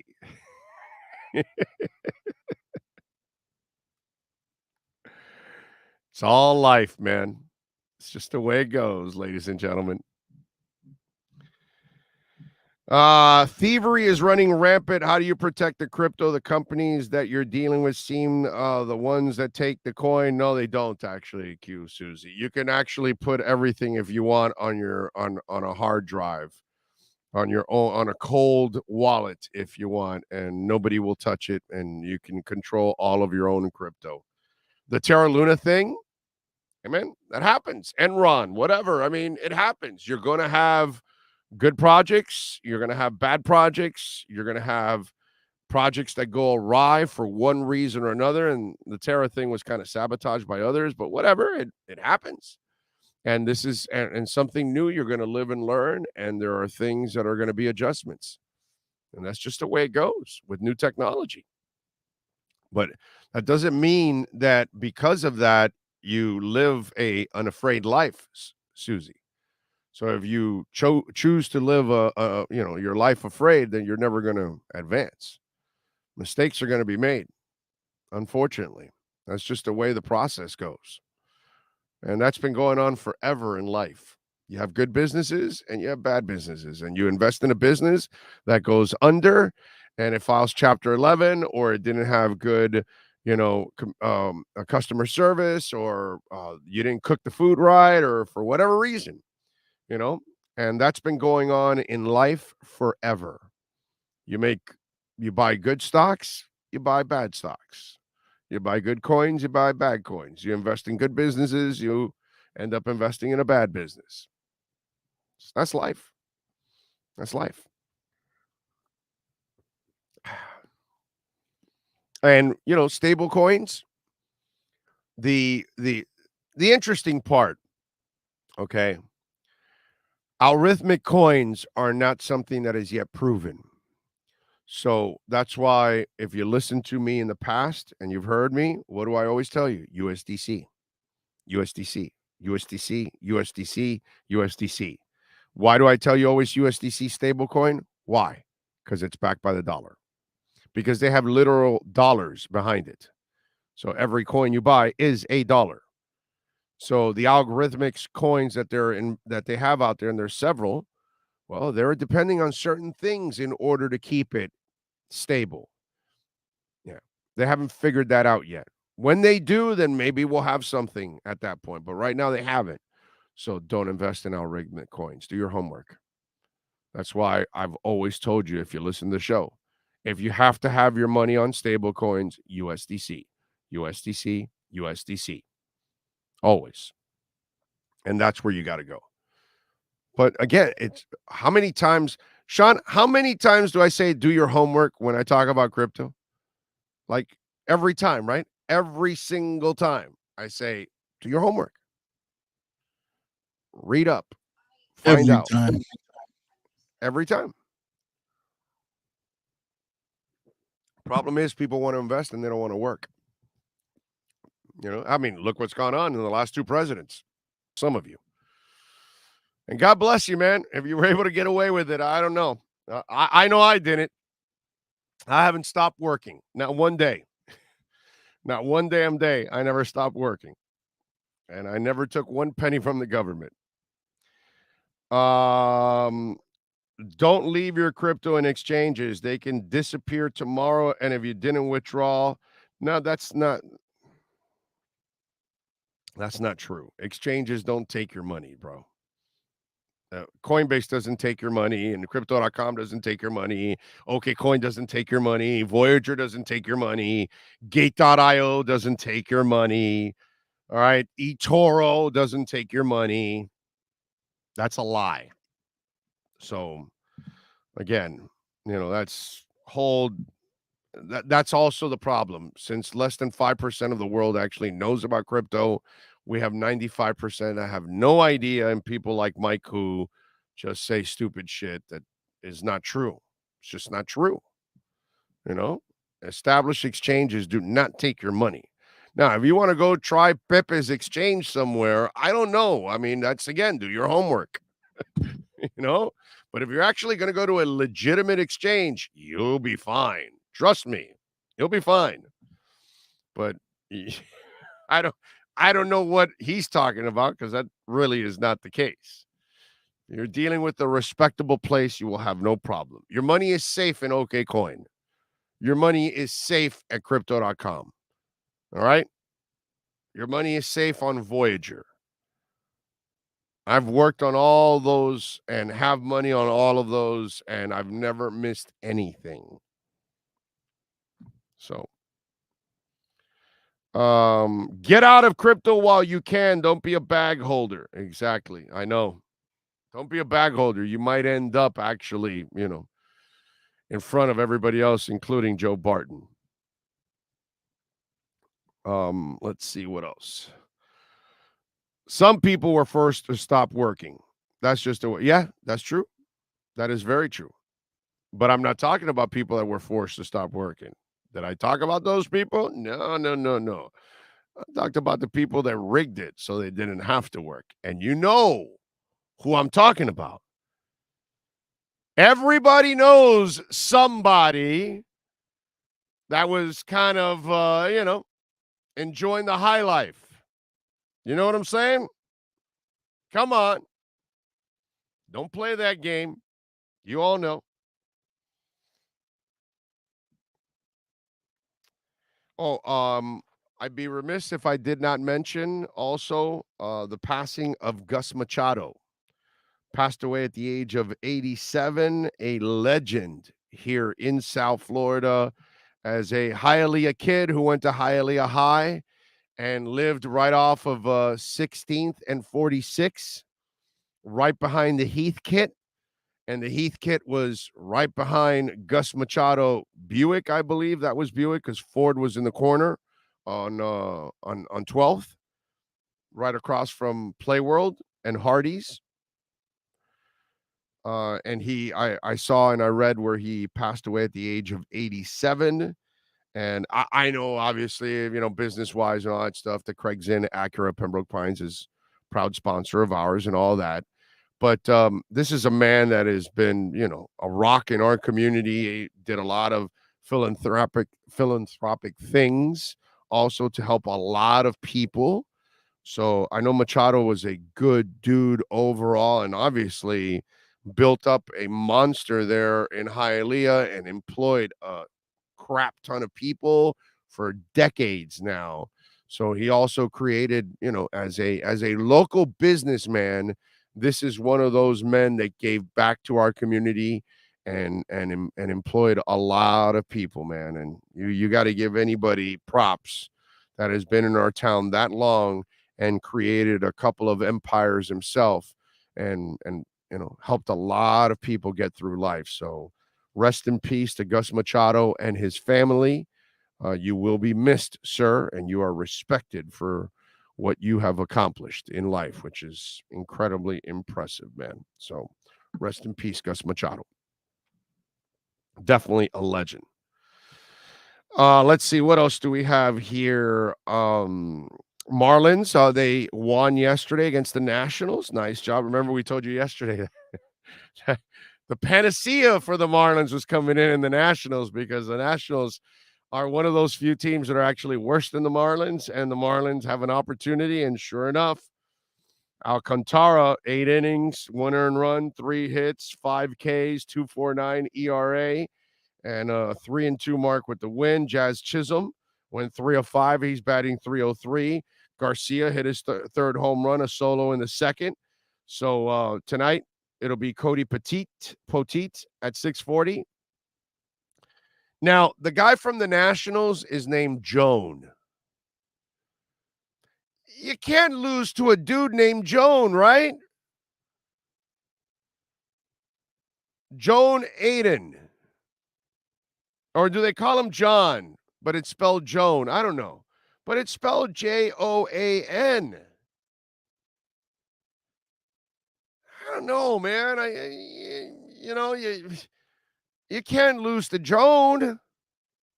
He's got a 7.03 ERA and a 1-6 mark. Not a lot of people lose to Joan.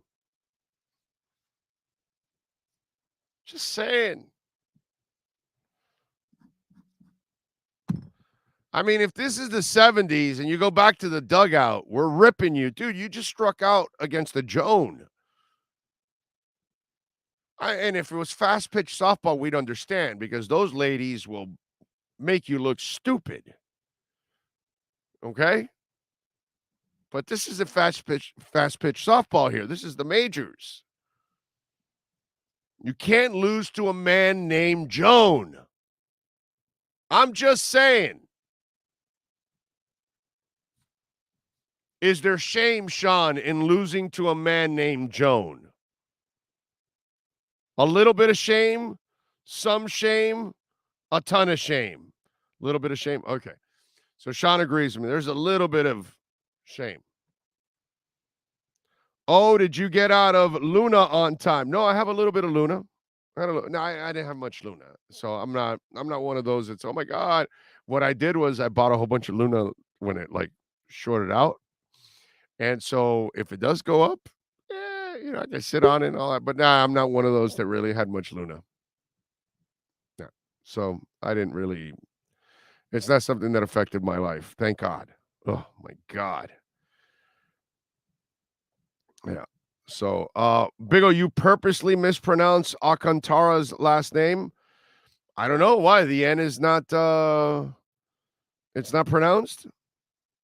I don't know. I think everybody else is mispronouncing it. That's what I think.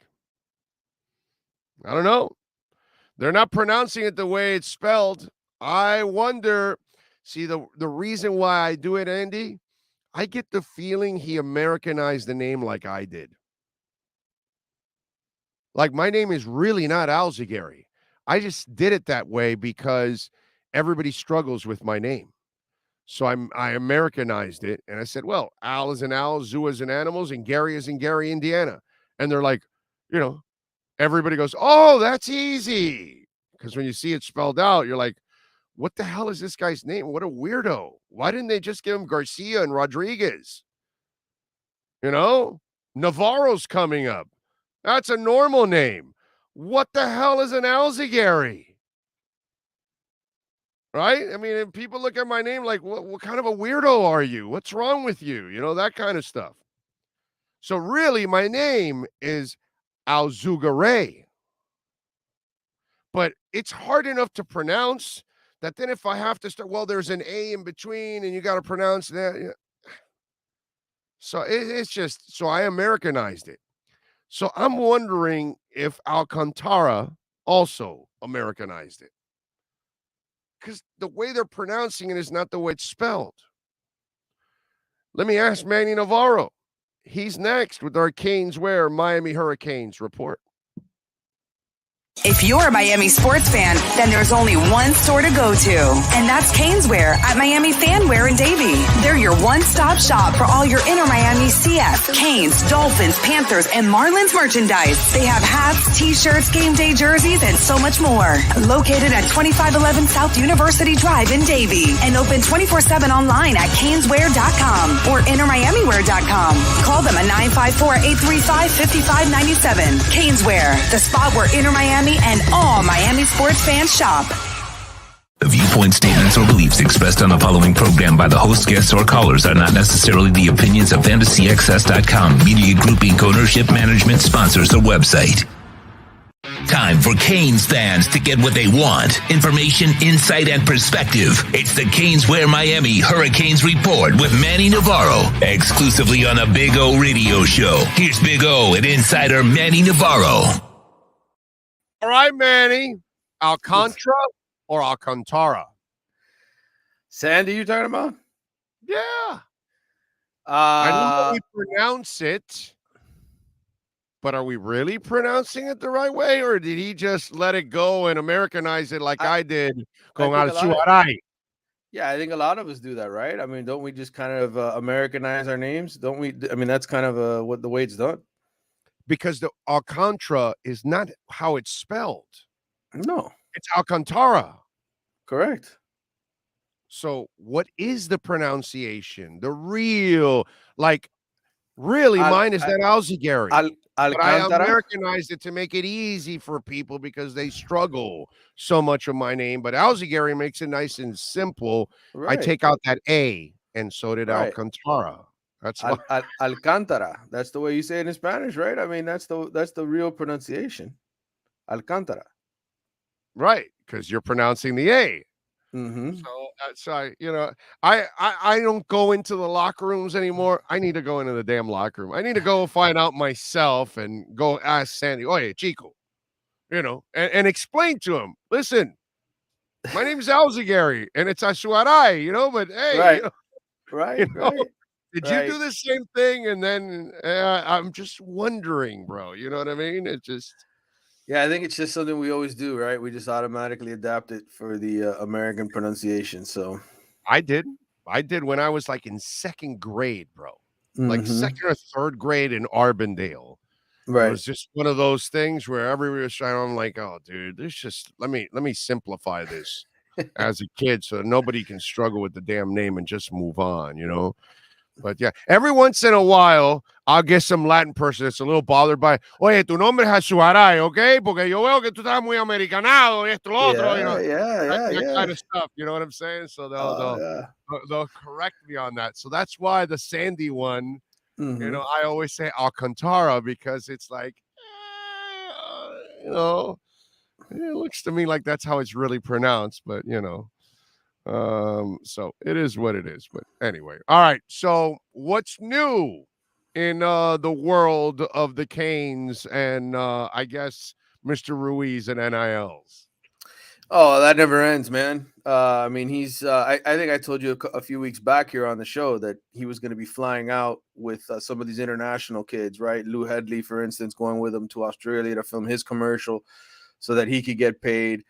He's doing it with Akeem Mesidor right now, the Canadian defensive lineman who Miami got from West Virginia. They went with him back to Canada so they could film a commercial there and he could get paid. So that's what's going on with that. The NIL deals never stop. I know he's on the internet making deals now with long snappers throughout the country, including Florida kid, right? Florida kid, right? You got the Gators kid to do it, mainly because the Gators. I guess this is so. I mean, it's where we've gotten to in college football, where now everybody's boosters are going after each other on the internet, right? Like it's we're going to challenge you. You're the one breaking the rule. Don't talk about my collective like that. And then Ruiz comes right back at him with his legalese and it's like, dude, what are you talking about? I've been legal. I've been doing things the right way. It's very comical. If you follow this on Twitter, and not that I have to, but it's Ruiz has become such a big deal now, right? With NIL, that you have to see what he's up to, what he's announcing, who's he signing. But dude, he wastes no time to correct your ass. Oh, and I talked to him. I talked to him last Friday after I came on your show about that. I said, "Man, what is it?" I go, "You really go after these guys on the internet. Like you don't give a shit. You know, you're just going after whoever it is." And he's just like, he's of the mind that, look, man, like all of these little conversations on the internet, if you have to shoot some of them down, because if not, it sort of permeates. Oh, this guy's opinion is, or what he's doing is wrong. And it's like, no, I want to correct you at the point. Like, you're going to come after me, I'm going to correct you. So he just enjoys doing that. I guess that's the lawyer in him, right? That's the lawyer in him to get into these war of words. But yeah, that's what's going on with him. Miami swung and missed. They went after the Jalen Robinson kid from UCF in the transfer portal. They had him come and visit last week. But you know what? I mean, that's one of those deals where you're at, like I said, 82, 83 scholarships right now. You only have a couple of them left. Jalen Robinson wasn't going to come in and all of a sudden be your number one wide receiver. He's not as good as Charleston Rambo was last year when they got him. So he was a guy who would come in and be a piece in the rotation. And who knows? Guys can still get into the transfer portal that are graduates. If you're a graduate, if you graduated this spring and now you want to get into the transfer portal after the May 1st date, I think you still can. I think the rule allows you to still do that if you've graduated. It was for the one-time transfer rule that was May 1. So I think that, we'll see if Miami adds any more receivers. They've got 8 guys on scholarship now. They had a few that moved in this past weekend, five additions from the that were set to arrive. There'll be a couple of other transfers and people who get in here, I think, in summer B. But come the fall, I mean, I feel like Mario has this roster in a good position. So I think from that perspective, are they deep enough at a lot of positions? Yes. Do guys have to step up and prove themselves? Yes, absolutely. Dude, what's this whole thing about ACC football schedule could work with no divisions and 3 annual opponents? Yeah. Yeah. So essentially what's happened with the ACC and with a lot of these other, conferences, they're all thinking about doing this now where, you may not, in the ACC, for instance, Miami and Wake Forest, I don't think have played each other since like 2009 or whatever it is, even though they're in the same conference. And so, you basically have the way the ACC sets it up right now. You have 8 conference games. You play the 6 other teams in your division every year. And then you play the one, sort of annual cross division rival, which for Miami is Florida State every year. Right. So that means you only have one other game that you rotate year to year to year against that other division. So you can go a decade before you play that, some other school that's in your conference. So the whole concept here is you go 3-5, which is basically 3 annual opponents, the three that you want to play every single year, no matter what. And then the other 5 conference games would rotate, which means you'd play everybody in the conference within 2 years. You play them twice in 4 years. So if you go to Miami, you're going to play Clemson twice in your 4 years there. If you go to, wherever. So the point is to get everybody to play each other. Right. And to make it more of a conference feel, because what happened was in 2020 when we had COVID and everything was shut down and we went to that sort of one conference, we got rid of divisions. You almost had better football, right? It was more exciting from the perspective of, hey, the 2 best teams get to the conference finals. And that year Notre Dame happened to be in the conference, right? Because of what happened with COVID and the shutdown of cross-conference type games. You really didn't have that. So Notre Dame just played an ACC schedule, and you had 2 teams get to the semifinal from the ACC, Notre Dame and Clemson. So I think the ACC sees this now as a possibility to get the 2 best teams in the championship game every single year, instead of doing this division format where, let's face it, the Coastal Division has been pretty trash, right? For a long time now. You've had a bunch of different teams win the division and go there with 4 or 5 losses, go to the conference championship game. And that hurts a team like Clemson when they don't get to play, another team that has, 1 or 2 losses in the conference championship to help them get into the playoff, so to speak. So I think that's the overall vision with this. All right. Don't forget, folks, you can go to Caneswear and you can go online anywhere in the country. And you can order there. Everything over $99, you get free shipping, and they ship it out quickly. So you want something for the Heat playoffs or the Panther playoffs? They're going to be in the playoffs for hopefully for a couple weeks. Well, you can order something right now and get it in a couple days, man. So you can sport your favorite hat, shirt, all of that. Go to caneswear.com. Free shipping over $99. Make sure you tell them that Big O sent you. 2511 South University Drive in Davie. Tell me a little bit about Jackson Howard. Who is this kid? Yeah, I met him at the spring game in the middle of April. He was down here, kid out of Minnesota. His father played for Stanford defensive end. He ended up being a second-round pick, I think, of the Vikings. Got hurt, didn't have much of a pro career because of injuries. But his father was an excellent player, and he's one of the top recruits in the country out of, like I said, out of the Minnesota area. Came down, visited Miami twice, I think, unofficially. Absolutely loves it, and now he's going to be taking an official visit to Miami. I think his last official visit this summer. And he's an elite kid and play both tight end and defensive end. I think Miami's recruiting him to play both sides. And ultimately, wait a minute.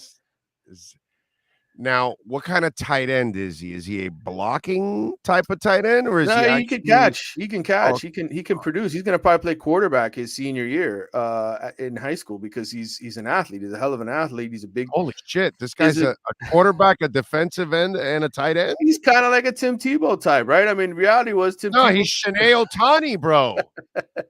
Holy crap! If he can do that, he's better than Tim Tebow. He's Shanae Otani, man. Well, listen, he's also going to sack your ass too at the same time. I mean, are you kidding me? He could play both sides of the line. I think Tafoya probably hates him. I'm sorry. Go ahead. I'm sorry. That's just wrong. I'm sorry.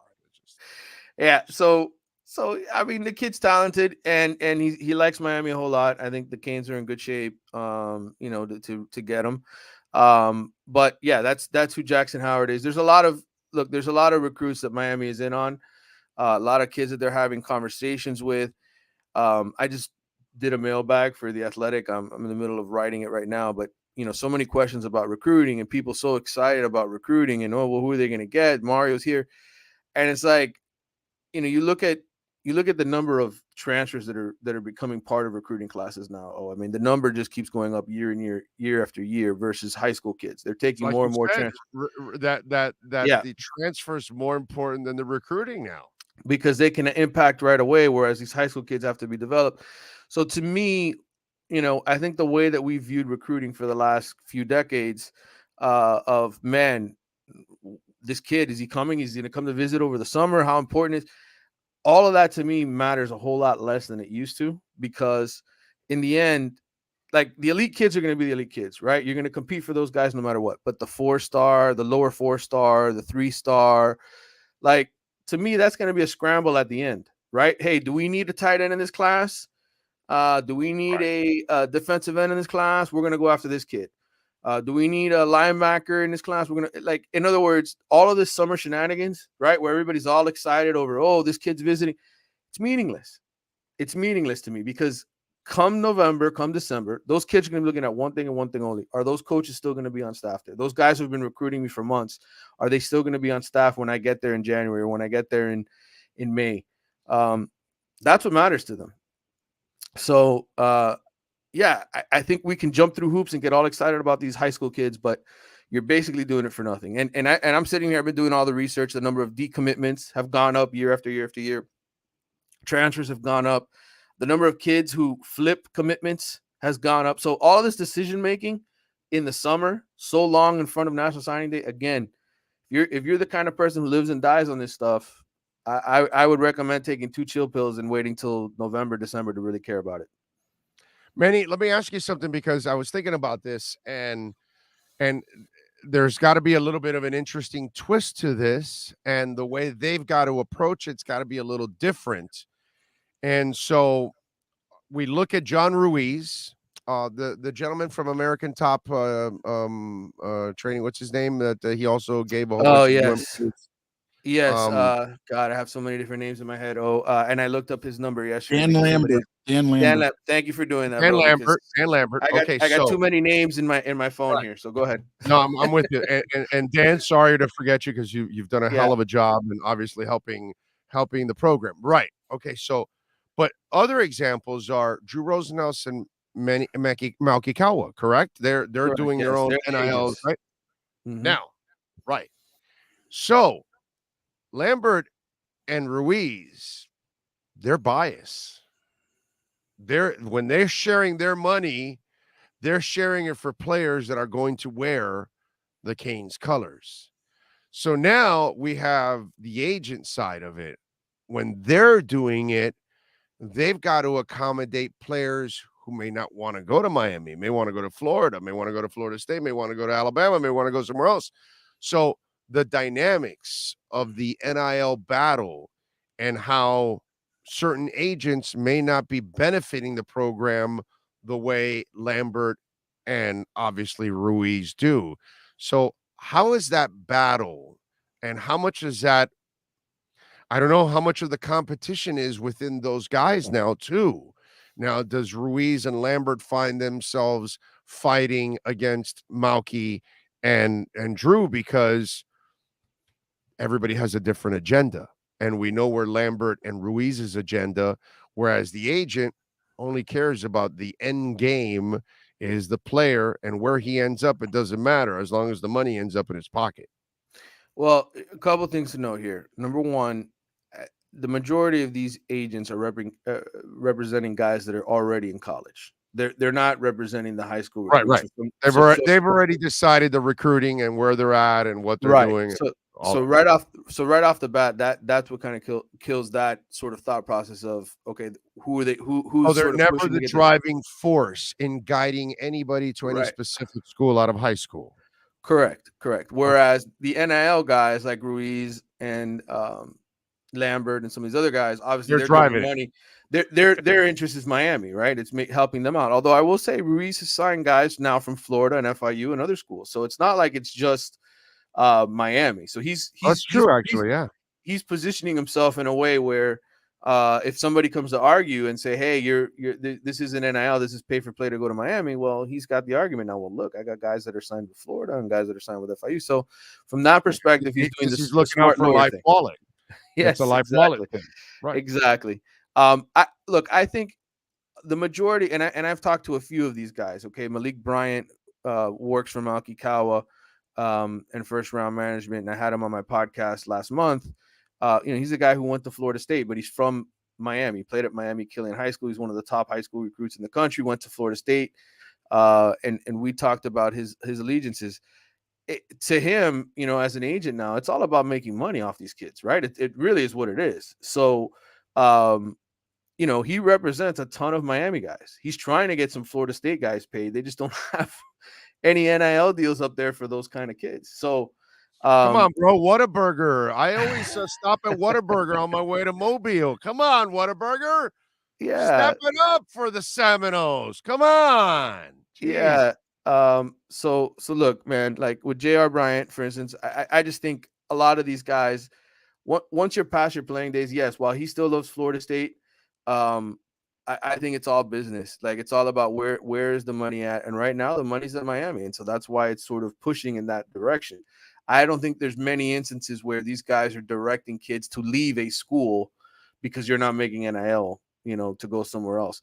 A lot of these kids, let's face it. I mean, a lot of the kids that John Ruiz has on the payroll, okay, for Life Wallet, I would say of the 120 kids or however many he has now on the payroll, I would say if those kids went to another school, maybe 10 of them are getting NIL deals. Like a lot of them are just getting NIL deals because they're here, because they play for this team. They're not really marketable. They're not good enough to be marketable. Right, in other places. So all the players on all the sports outside of football and basketball are pretty much not marketable. I mean, let's be honest. I mean, come on. It's just not going to work. No. So, I mean, again, like that whole argument of, they're going to push kids to certain schools.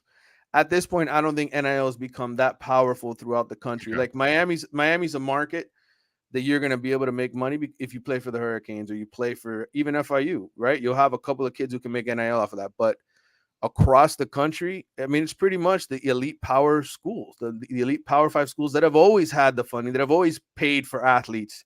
Those are the ones that are doing this business and getting players to come to their schools. So That's my response to that. If you want anything and everything with a logo, go to Canes. We're at 2511 South University Drive in Davie. It will freak you out. They literally have everything with a Canes logo. You'll love it out there. All right, what are you working on at The Athletic, my friend, so folks can check you out? Yeah, well, we just launched our coaching carousel series on Monday, kicked it off with the way the dominoes sort of fall in college football, right? 29 head coaching changes in the offseason. And of course, I'm writing about Mario Cristobal. Bruce Feldman and I are tag teaming on a Miami story. Really, I wrote so much about Mario, how they got him here, how he was plan A and not, basically plan B was Manny Diaz. If they weren't going to get Mario, that was it. They were going to have to go back to Manny Diaz. Would UM be in the same situation they are in now with NIL and all that other stuff? No, let's face it. Like the fact that Mario's here, Miami's in a much better situation with being able to hire great assistants and hire players through NIL, right? I think those things don't exist in the capacity they do right now if Mario's not here. So our story will also, Bruce talked with Mario yesterday, I think for over an hour, about his interview process, hiring these assistant coaches and all that kind of stuff. So that story should be coming out soon. I want to say this afternoon, but I'm not 100% sure. It might be tomorrow. Bruce was writing his section. I was done with mine. I interviewed Miami's administration and Rudy Fernandez and all those guys, and I had my side of the story done. He was handling the coaching hires, the assistants, etc. So that'll be out soon. That'll be a good read. A lot of good stories to read in the coaching carousel series that we're putting out. And then I have my own stuff. I have that mailbag that I'll put out soon. I have a Ruiz sort of profile I'm working on as well. A lot to read on the website. Again, don't just read for the Canes coverage. Read it for everything that we do college football-wise, because we have a great staff. No doubt about it. By the way, the Patriots have released D'Eriq King. Yeah. Well, expected. I mean, he's just not big enough, and if you he's not really athletic enough, right? And I think, quite honest, if you're going to be an athlete at the next level, he was never that kind of athlete to be at the next level, dude. And certainly not after those knee injuries and ACLs and stuff that he dealt with, where it slowed him down. He would, I think he ran a 4.6 at the spring showcase, or the one that they did for the NFL with all the scouts that came in. Look, could D'Eriq King play professionally in some level? Yeah, I think he could play in the USFL, right? He could play in the Canadian League, probably, in a sort of gimmicky type role. Yeah, Canadian might be the wider field and all that. That might help him out over there in the Canadian League. That might be the kind of league. The screwed up part is that you almost needed the injury in order for Tyler Van Dyke to kind of get the opportunity that he was able to showcase his skills. Yeah. It reminds me a lot. Today I was looking at music history, and on this day back in 1990, I believe, Nirvana's drummer left and Dave Grohl stepped in. Mm-hmm. And you don't find out about Dave Grohl and the Foo Fighters if Kurt Cobain doesn't kill himself.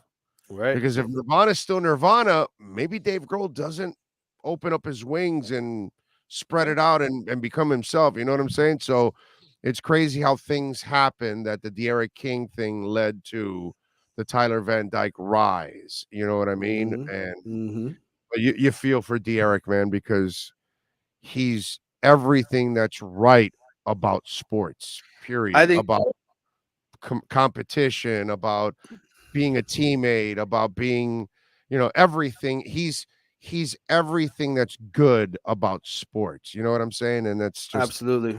You just want good to happen to people like D'Eriq King.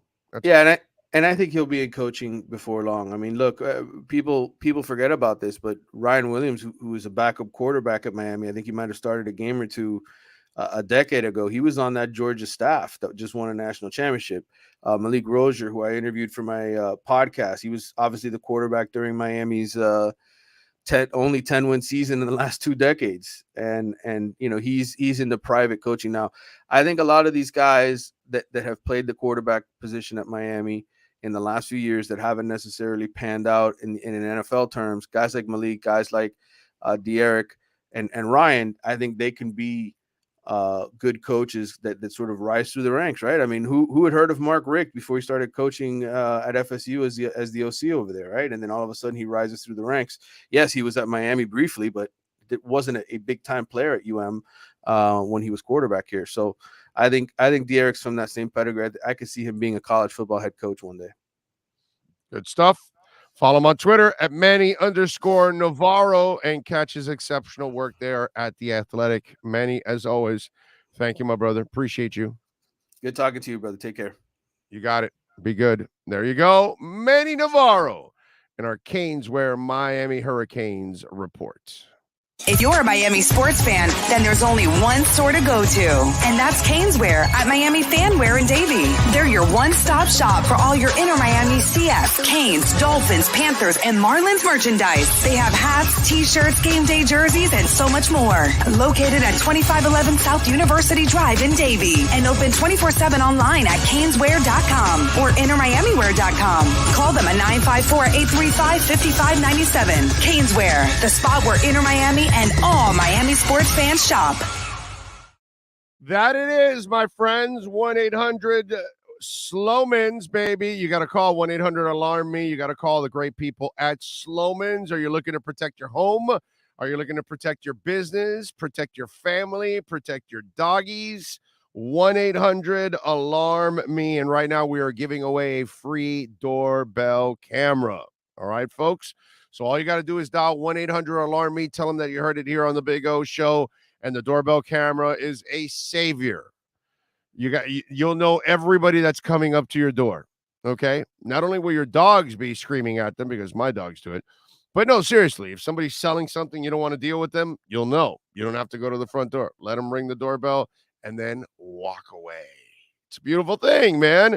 If they're dropping off some food, you're on your way, tell them, hey, just leave the food there. I'll be there in a minute. Thank you very much. You know, all those kind of things. Maybe they're leaving a package and you want to tell the delivery person, hey, can you leave it on this part of the porch? That way it doesn't get rained on, those kind of things. Because don't you hate when they don't leave it in the right spot and then the rain comes in sideways and then your package is half wet or completely wet and you're frustrated? When you have your Sloman's Home Shield, your home is protected, but when you get that doorbell camera, oh, man, it is so awesome. And everything connects to your smartphone, all the cameras, inside, outside. It's a beautiful thing, folks. That's why we tell you all the time. Call 1-800-ALARM-ME. You get our professional installation, our low-cost central station monitoring. With that, we will give you an LED touchscreen pad, which is really easy to use. They will train you. And they are so kind. Motion detector, 3-arm doors, and a backup battery. And if a big old boob like me can actually learn how to use the keypad, you can too, because I'm not very smart. Most of you are way smarter than I am, so you'll be able to do it. 1-800-ALARM-ME. That's 1-800-ALARM-ME. And tell them that the Big O Radio Show sent you. Hour number 3. And Omar Kelly will join us at 12:15. Hour number 3 is next.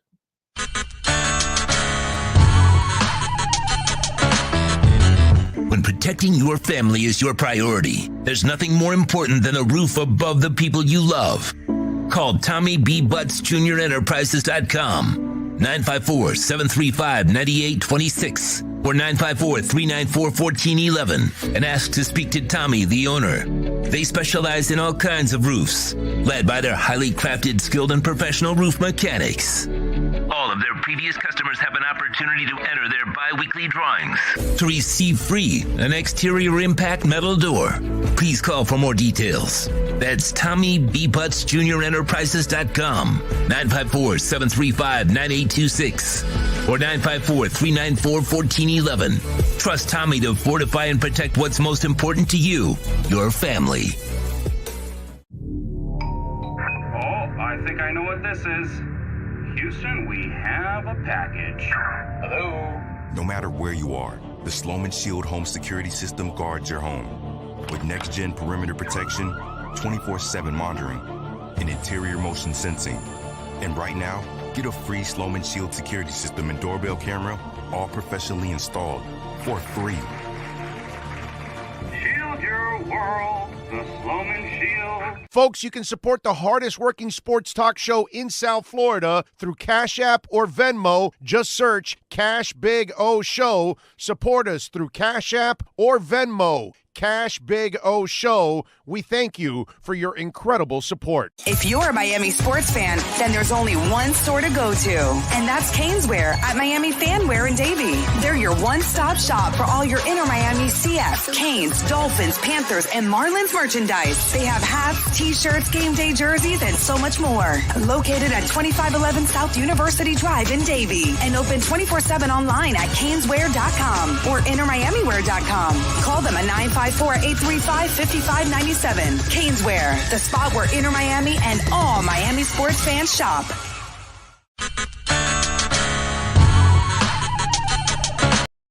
With more than 62 years of litigation experience handling insurance disputes, Welton Rayom is committed to resolving even the toughest insurance claims quickly.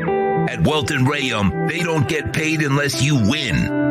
They handle complex personal injury claims caused by the fault of another in both state and federal courts. They handle auto, trucking, motorcycle, slip and fall, and bicycle accidents. Call 954-966-4646. That's 954-966-4646. Welton Rayom can help.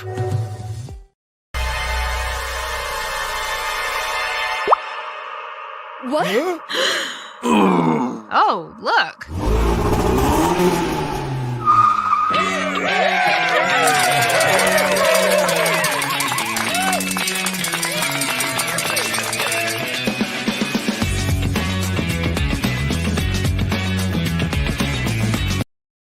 Viewpoint statements or beliefs expressed on the following program by the host, guests, or callers are not necessarily the opinions of FantasyXS.com, Media Group Inc. ownership, management, sponsors, or website. The Big O Radio Show is brought to you by Sports Grill, good food, good drinks, good friends. Craig's Inn Acura of Pembroke Pines, the #1 volume Acura dealership in the Southeast United States. The Fort Lauderdale Police Department. The FLPD is hiring. Go to FLPDjobs.com. When it comes to South Florida sports teams, very few in the media have witnessed, lived, and covered it like the Big O. Let's start the program dedicated to your favorite South Florida teams with a passion that's unmatched. The Big O Radio Show is on. Here's the Big O. Hey, yes, sir. Hour number 3. We await Omar Kelly. He will join us here at 12:15. We'll get the latest. He'll be at practice, I would imagine. So we will check in with him, which is a beautiful thing. Greater Good says, yeah, we're at 162 right now. So there you go. I like it. Keep smashing the like button. Very important that you smash the like button. Did you guys see Antonio Brown? Now, listen, we all make mistakes in life, right? Not that I'm here to justify anything with Antonio Brown. Antonio Brown has made 4 billion mistakes in life. Antonio Brown is usually what we call a first-class moron. And that's what he's been pretty much throughout his entire existence, is a moron. So the moron yesterday tweets out that he wants to retire as a Steeler. In his latest tweet, he says it's, he doesn't want to play for the Steelers. He just wants to retire as a Steeler.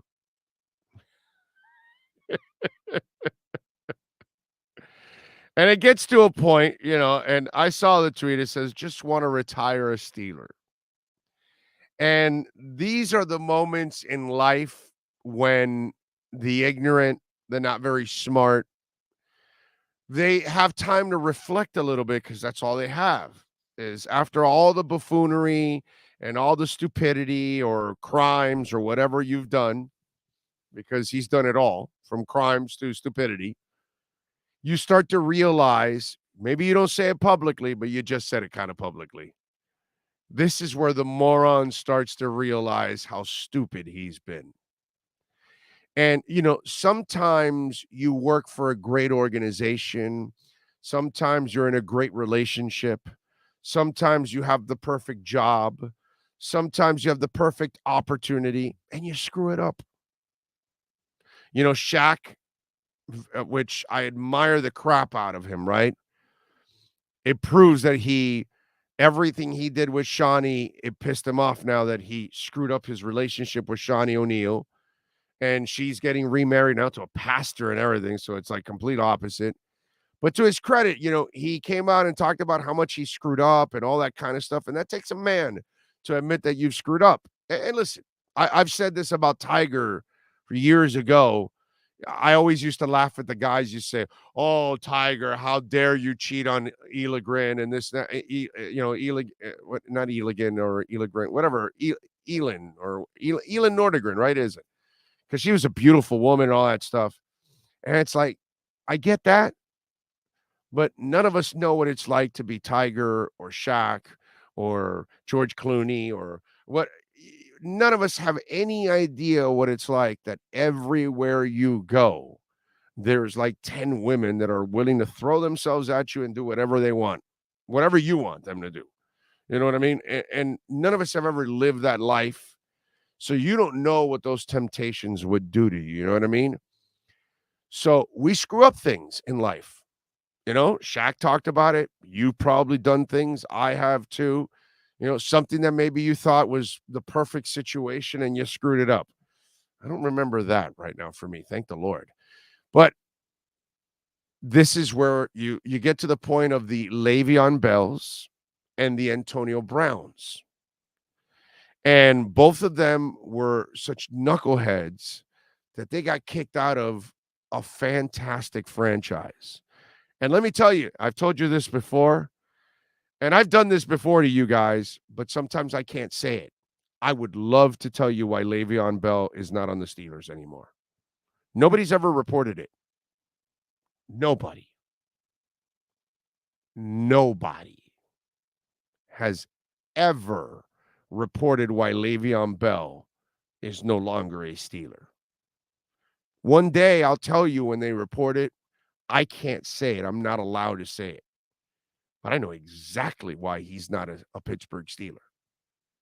And no one has ever really reported the real story that went on with Le'Veon Bell and that team. But he screwed that up too. And so you watch this moron, and I want to retire Steeler. Dumbass. You had the coach, you had the team, you had it all. And these are the regrets. Le'Veon Bell had a contract, had everything going on and you were Le'Veon Bell had something that very few teams are willing to do. Pittsburgh was willing to do it for him. So is Tennessee. Not a lot of teams want to count on a bell cow. Steelers would have given him that opportunity, and greed took over. Stupidity for some, greed for others, whatever it is, either way, you burn yourself. And when I look at Antonio Brown and you're tweeting that out, it's like, dude, you were part of the Steelers, brother. I get it if you're playing for the Orlando Magic and the Sacramento Kings, and, you know, you play for these notoriously bad franchises, and you never think that you're going to get out of the Detroit Lions and anything else that's existed in time. And I get it. But you were part of the Steelers, a great organization, great ownership, great leadership. They support their players. All you got to do is be a decent human being, bro, and be supportive of them. And you'll, but obviously Antonio Brown and Le'Veon Bell were just idiots that ruined that relationship. And now when I see Antonio Brown, I just want to retire a Steeler. Dude, you could have been a Steeler for life if you would have screwed your head on right and not think that you're not replaceable, because everyone is replaceable. I will remind people over and over and over again, Joe Montana and Wayne Gretzky were traded. So once you see that, anyone and everyone is tradable, cut, dismissed, whatever. The sport will live on.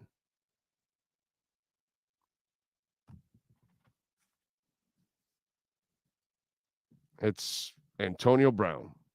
A lack of just any kind of level of common sense. That's just what it is.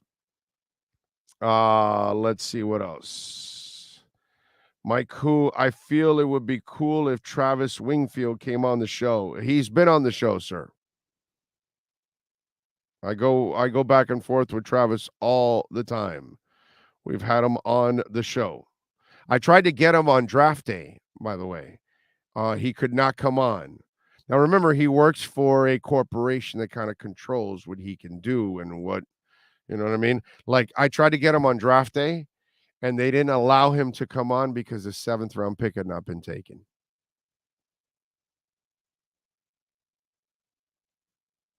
What's the big deal? You know what I mean? So, what do you want me to do? But we have, and I love Travis. He knows I'm a big fan of his and support him all the time. So, but we will get him on. We will get him on. Horn Dog says, Big O, here you go again with holding info about a player for Bitcoin. Huh? What are you talking about? Info about a player for Bitcoin. What info are we holding back? Oh, holding back. Oh. Yeah. Yes. Let's do that, Horn Dog. 1 million Bitcoin cash Big O show is my cash app. Cash Big O show. Okay.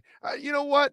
For Le'Veon Bell, let's go with 100,000 in Bitcoin right now because it's so low. That'll easily turn $250,000 really soon. So 100,000 in Bitcoin at Cash Big O show, and I'll tell you why Le'Veon Bell is the real reason why Le'Veon Bell is no longer a Steeler. Okay, I will tell you that. 100,000 in Bitcoin at Cash Big O show. All right, anybody wants to drop that? I will be the only person in the country that will tell you why Le'Veon Bell is no longer a part of the Steelers franchise. Nobody knows it. Nobody's reported it. Nothing. So I was sworn to secrecy, but if I tell them, hey, they gave me 100,000 in Bitcoin, I think they might understand after a couple of years. Man, I've held this secret for years now. Years I've held this secret. So I'm dying to tell this secret. I'm dying to reveal the reason why Le'Veon Bell is no longer a Pittsburgh Steelers. I just need 100,000 in Bitcoin. Okay. Unfortunately, Omar Kelly, that asshole, ruined my $1 million in Bitcoin by, unearthing the news of Jordan Love, and I'm going to hold it against Omar for life. He owes me $1 million in Bitcoin, which, by the way, would turn to a lot more money nowadays because I get $1 million in Bitcoin. Bitcoin's going to completely jack up. It'll be $2.5 million. So, telling you.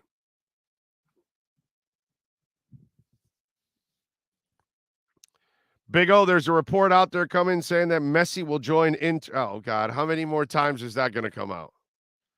And that's really nice. I don't know if that's going to make you the champion. You know what I mean? So I don't even know if it's true, first of all. I think they have financial limitations again next year. I don't know if they can acquire Messi. I don't know the rules. I would have to bring on Kaufman or Panizo or somebody to answer that for me. I'll believe that when it actually happens, but that Messi to Miami crap has been going on for a while now. Le'Veon Bell tried to date Big Ben's wife. Yeah, that's a nice try, but not even close. Caddyshack says, just watch McDaniel at the press conference. Good Lord, is he a fantastic person to listen to? Isaiah says, the Big O can keep a secret. That's his Cuban blood. Horn Dog says, Big O, my best guess is Bell slept with a coach's wife in an attempt to, it fits his character. I mean, it fits his character. It has nothing to do with a wife. Okay, can you just leave it alone? I'm not going to tell you, but I'll tell you this. Had nothing to do with him sleeping with anybody's wife. Okay, or girlfriend. Just so I don't get you on semantics. He said wife. How about if it's a girlfriend? No fuzzburger involved. Are we good on that? Are we good? Zero fuzzburger involved. Okay? Don't guess anymore. Now you're never gonna guess it. And I'm not gonna tell unless, well, let me check my Cash app. Cash Big O Show. Hold on. Nah. It's still Aaron Rodgers Bitcoin that is there. It's all I got left there. So when you guys add that extra 100K in Bitcoin, then we'll give you we have no choice. I gave you my word. I would tell you the news. And it'll make news. It'll end up becoming a headline somewhere because people will have to go after this story when I say it. And I'm sure somebody will approach Le'Veon and they're going to have a conversation with him. You know what I'm saying? So, yeah. Not covering Mike McDaniel's press conference, Big O. Apparently not, right? Apparently not. So what did he say? Did he say anything earth-shattering in the press conference? Let me find out for you while we await. You do know that we have Omar Kelly coming up, who was at that press conference, just in case. So he said they are going to be doing joint practices with the Eagles and the Buccaneers. Okay, that's it. That was the earth-shattering stuff. Raheem Mostert should be back by the beginning of the season, or ready to go for the beginning of the season. Okay. All right. And there's a Lynn Bowden thing in there too as well. He's not practicing, but he's been diligent in the wide receiver room. Okay. Bowden is diligent. All right. The veterans have earned the right over their career, and the science backs it up that right now it's the best serves them to be out there. We're not going to put them out there, says McDaniel. So they're resting their veterans. What else? And then also Omar did state, and hold on, let me make sure I got this correctly, that they are as athletic and capable as any group I've coached, Mike McDaniel, on his offensive line. Okay. He said that's the fun part of the year. You get to focus on them and not an opponent when talking about the offensive line. McDaniel says he won't tell Waddle and Mostert and Hill not to race, but also won't force them not to. I would not bet because there are some very, very fast guys on the team. So you got Dolphins and Eagles in joint practices before their preseason game. You got the Bucks and the Dolphins. Let's see. Yeah. I don't know. It doesn't seem like there's really any earth-shattering stuff going on. I do love the joint practices. I think that's fantastic that they're going to do that. McDaniel says, this is my 7th team. This offensive line is as athletic and capable as any group. That's among the reasons me saying this, that starting 3 jobs are on pace to go to draft picks among Hunt, Jackson, Liam, and Kinley and Dieter. So there you go. McDaniel says he has drawn to players with position flexibility, specifically like Lynn Bowden, because of the way they see the field. Bowden's been battling hamstring issues, hasn't practiced it. We'll know if Lynn is ready to contribute once he's on the field. All right. And he says that he has an interesting skill set, but he has been battling some hamstring stuff. And he's diligent in the classroom, like Sean was talking about. So, I don't know. It just doesn't seem like Mostert will be ready for the start of the season, like Sean put. out there. Yeah, not a lot of. Not there. That's the reason why I didn't really carry it, because it's just not something that at this point there can't be a lot of news. You know what I'm saying? Because they haven't even really taken the field yet to really go all out. So that'll be coming very soon. Ooh, Ghost and Mastodon North American tour. My buddy just sent me the dates here.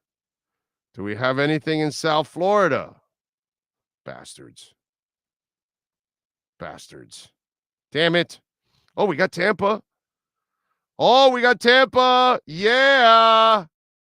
September 6th. That's why he sent it to me. Definitely going to go see Ghost and Mastodon in Tampa. That sucks, because I saw Ghost last time when they came here to the Fillmore. So good, man. So good. What else? There's a rumor that Jimmy Garoppolo got Kraft's girlfriend pregnant. Well, I don't know about that. Don't really care if that's true or not. Travis Wingfield did the play-by-play on Twitter. Should be easier for you, Big O. I don't know what that means, but Travis Wingfield is a stud. Let's see. You're not a fan, Big O, says the guy with 2 first names. I'm not a fan. That's right. Well, yeah, I'm not. If I don't watch it live, I can't be a fan. Omar broke the Jordan Love news. LOL. I was wondering, when did Big O actually spill the beans? I didn't spill the beans. Omar got it, obviously, from somewhere, and somebody finally coughed it up in the building, and somebody told him about Jordan Love. And so then he broke that story. So once he broke the story, then, what am I going to do? Call the man a liar? No, he got it right. It's Jordan Love. I know it's Jordan Love. I've known it for a while. So what are you going to do? Let's see. What's the latest on Antonio Brown? No, there's no interest here, bro. We just talked about the latest with the moron. All you got to do is rewind just a little bit, actually, and you'll get it. All right. Let's see. We await Omar Kelly. And by the way, at 1:00 will be your playoff hour. Well, we won't even be on for an hour, but George Richards will join us at 1:00, and then Anthony Chang will join us right after that. So we will give you a preview of the Panthers and the Lightning, and then the Heat and the Celtics. So we've got all of that for you covered too. And by the way, for those of you just tuning in and you don't know about this, we have added 3 new insiders to the show. Yeah, not 1, not 2, but 3 insiders. And it was a Wednesday attack, because it starts on June 1st, Wednesdays now. Wednesdays 9 to 10 a.m. is Inside the Paint, the Sloman's Inside the Paint show. Tomorrow it'll be 10:30 or 11:30, by the way. We have a little adjustment because there's a later start. So Ira's going to be working really late. So we're going to have a later start for him and for Clay. At 10:10, Ian Rappaport joins us every Wednesday. At 11:00, our newest addition to the family, Matt Verderam, NFL, NBA, all sports insider, great talker, for Fansided, writer, all of that. Matt, I've had him on the show many times, those of you know. So Matt now will be a weekly contributor to the program.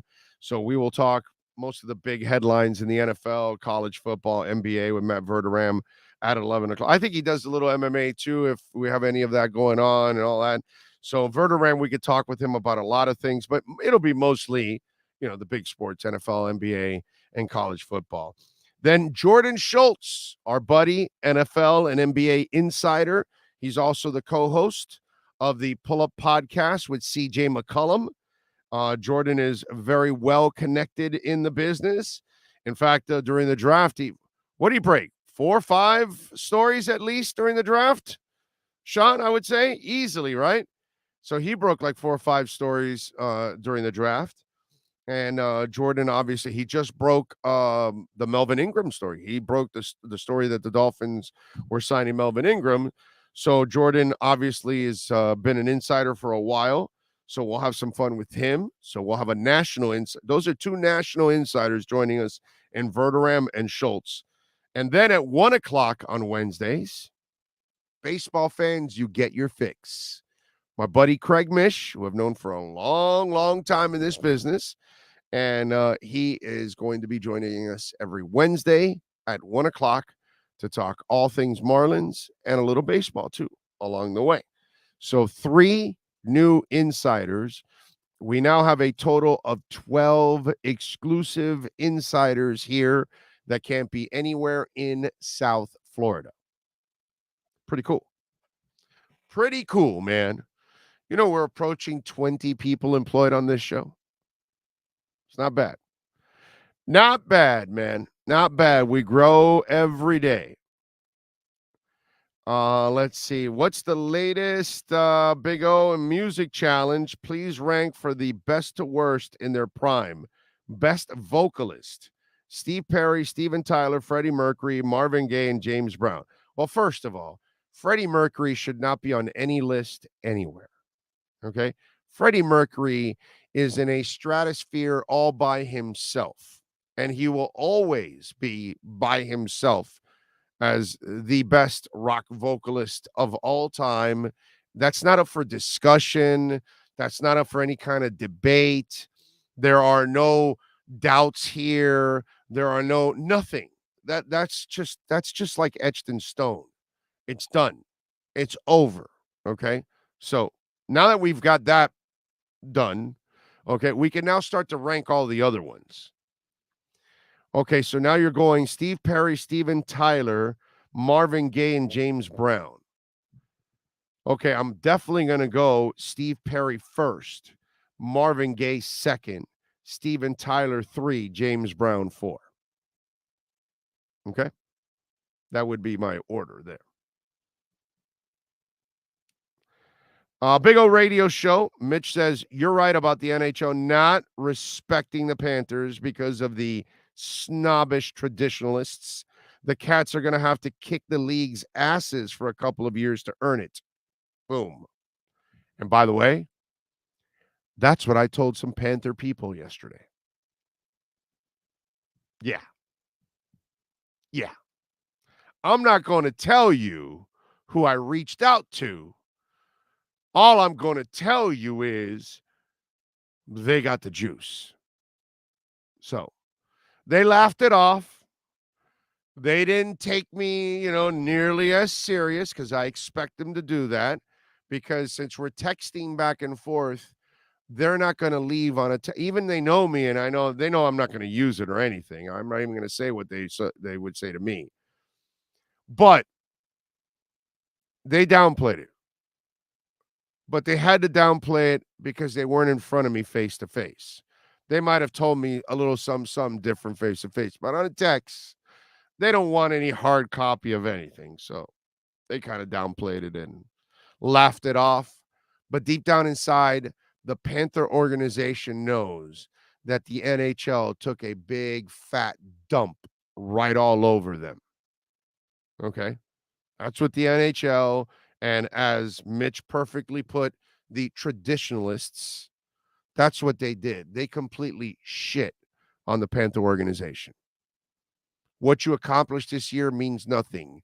You're a fluke. You're just a Sunbelt team that doesn't belong with the original 6, and we don't want to, give you that stage and yada, yada, yada, and take care of it. No.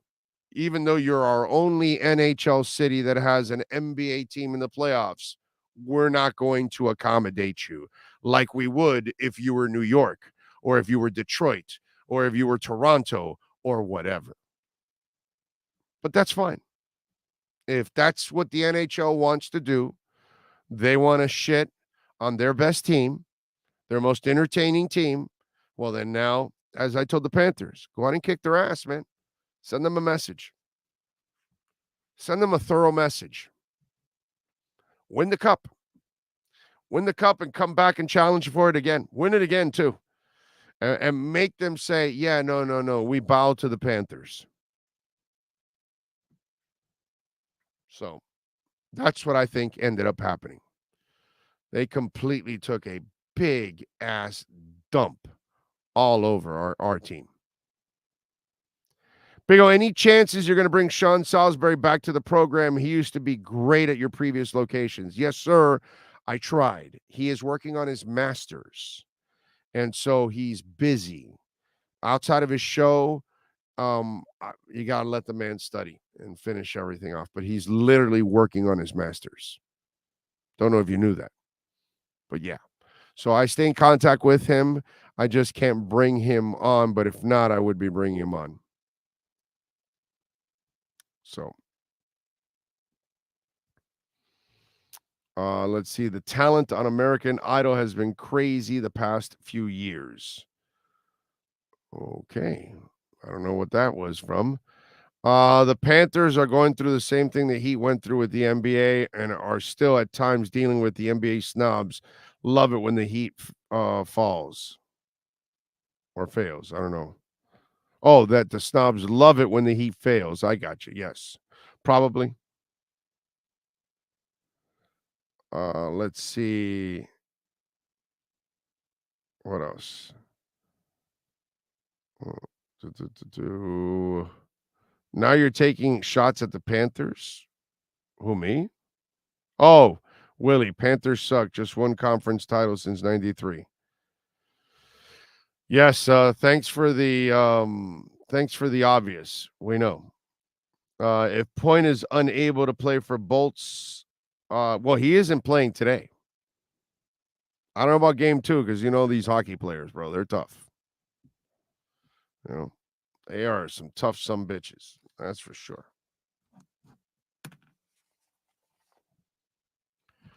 So, Sean, do you like Arby's? Do you enjoy Arby's? I personally love Arby's. Now, I may give you a story now that may not want you to like Arby's too much more. But they fired this manager at Arby's in Vancouver, Washington. Okay, so it's not even in our country. But I thought Canadian people were nice. I thought that, like, hey, you Canadians out there, eh? There's a bunch of you watching the show right now. I see the stats. Okay? We got Canada, eh? Now, apparently, you do have some hosers out there in Canada, eh? An Arby's manager in Vancouver admitted to police that he urinated twice in the restaurant's milkshake mix. Damn. Urinated twice, okay? Does have a little wang in it. Good, though. Okay, sure. Police said their digital evidence cybercrime unit began an investigation into Stephen Sharp over possible possession and dealing dozens of photos and videos depicting the exploitation of children. At least one child exploitation imagery was downloaded to one account near Arby's at 221 Northeast 104th Avenue in Vancouver. Authorities then got in contact with Sharp on May 10th and said Sharp confessed to downloading and distributing child pornography and having sexual interest in children. He told them he was a night manager at Arby's. A search warrant then executed on Sharp's digital devices, and police found a video of Sharp urinating into a container that was a milkshake mix with Arby's. Does have a little wang in it. Good, though. Police said Sharp then confessed to detectives that he urinated at least twice in the milkshake mixture for sexual gratification. Does have a little wang in it. Good, though. According to the Colombian citing court records, Sharp told investigators that he didn't throw away the bag. It would have been added to the mix by the next shift and several people. Does have a little wang in it. Good, though. Officers are asking any customers that purchased a milkshake. Does have a little wang in it. Good, though. And if they have the receipts, please contact them. Sharp is now a Clark County jail and faces 4 counts possession depictions of minor sexually explicit conduct, dealing depictions of a minor engaging in sexually explicit conduct and assault, and the alleged actions of the former franchise employee are abhorrent and unacceptable, according to Arby's. Really? We've taken immediate action with the franchise group who terminated the former employee and is fully cooperating with the authorities in their investigation. What are they doing with that milkshake machine? Does have a little wang in it. Good, though.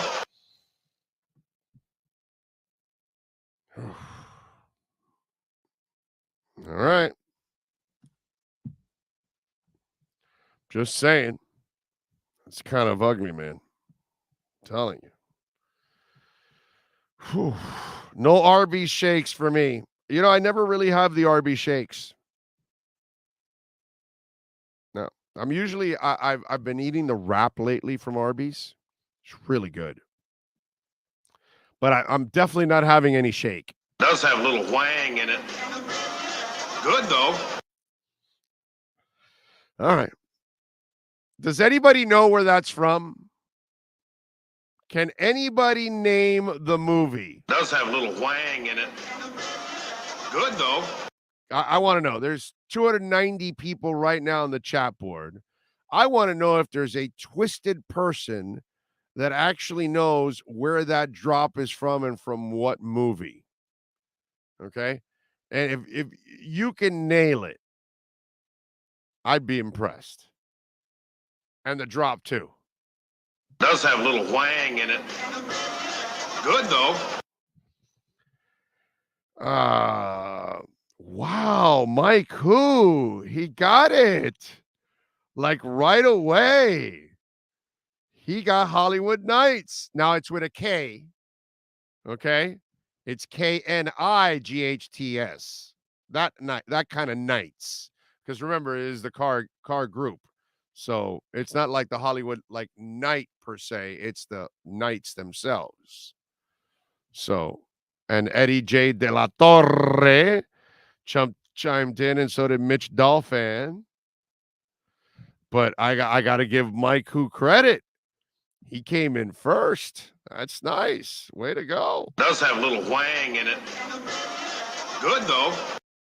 EJ Barrow says, "Oh, what if Halle Berry peed in your milkshake?" This would be me. Does have a little wang in it. Good, though. Yeah. Here you go. Halle Berry peed in milkshake. Does have a little wang in it.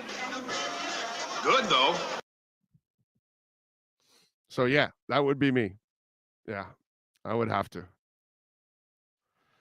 Yeah, that would be me. Sorry, Big O. Don't know anything about Wang except my own. Does have a little wang in it. Good, though. Big O, I'm taking that 2.5-hour ride from North Carolina to Clemson on November 19 to watch the Canes. Dale. There you go, Lester. You're going to watch a win, too. Frank says, Hollywood Nights, but sounds like Fred Mertz from I Love Lucy. Yeah, he has a little Fred Mertz in him. Not enough, but yeah, kind of, I guess. Lots of sick degenerates on your channel, Big O, obviously. I mean, if you guys know Hollywood Nights, then a friend with weed is a friend indeed. That's all I can say. Does have a little wang in it. Good, though. Tell you. That's one show you got to love. I don't know if any of you ever, if you've never seen that movie, I don't know if it holds up nowadays. You know what I'm saying? It's one of those where I'm not sure. I'm not sure if it holds up, but as a twisted individual, I got to say I love the Hollywood Nights. I can watch it like in a freaking loop. It's that twisted of a show for me, because there are some things that I do like about it, you know, and there's still some moments where New Bomb Turk can still make me laugh. By the way, the lineup of that movie, I mean, Michelle Pfeiffer she's beyond gorgeous. You know what I'm saying? Fran Drescher, She's a hottie in that one too. That movie. That movie's got a hell of a cast, actually. So I would, if you want to just have some fun, watch the Hollywood Nights one day, just for the hell of it. I don't know if it'll make you laugh a whole bunch of times, but I think you might chuckle a couple. Volare. Yeah. Yeah. Yeah. Oh my God, he's gonna fart the song. Yes. Man was holding the stick with his. Yes. Yes. Let's see. Anthony says, Big O doing any watch parties? Nope. Yeah, I am. I'm gonna watch tonight. You can watch, and we will party. There you go. Michelle Pfeiffer as Catwoman. Yeah. Well, let me tell you something. You look at Michelle Pfeiffer in that movie. Michelle Pfeiffer in that movie is just oh my God. She is as gorgeous as it gets in that movie. Telling you. You got to look at Michelle Pfeiffer in Hollywood Nights. Man, she is beautiful. Holy moly. She will be the sexiest Catwoman. I would go with that. Her and Halle did, Halle's Catwoman was.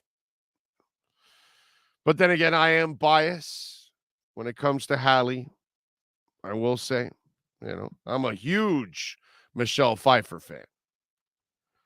Because she is into a cool rider. A cool rider.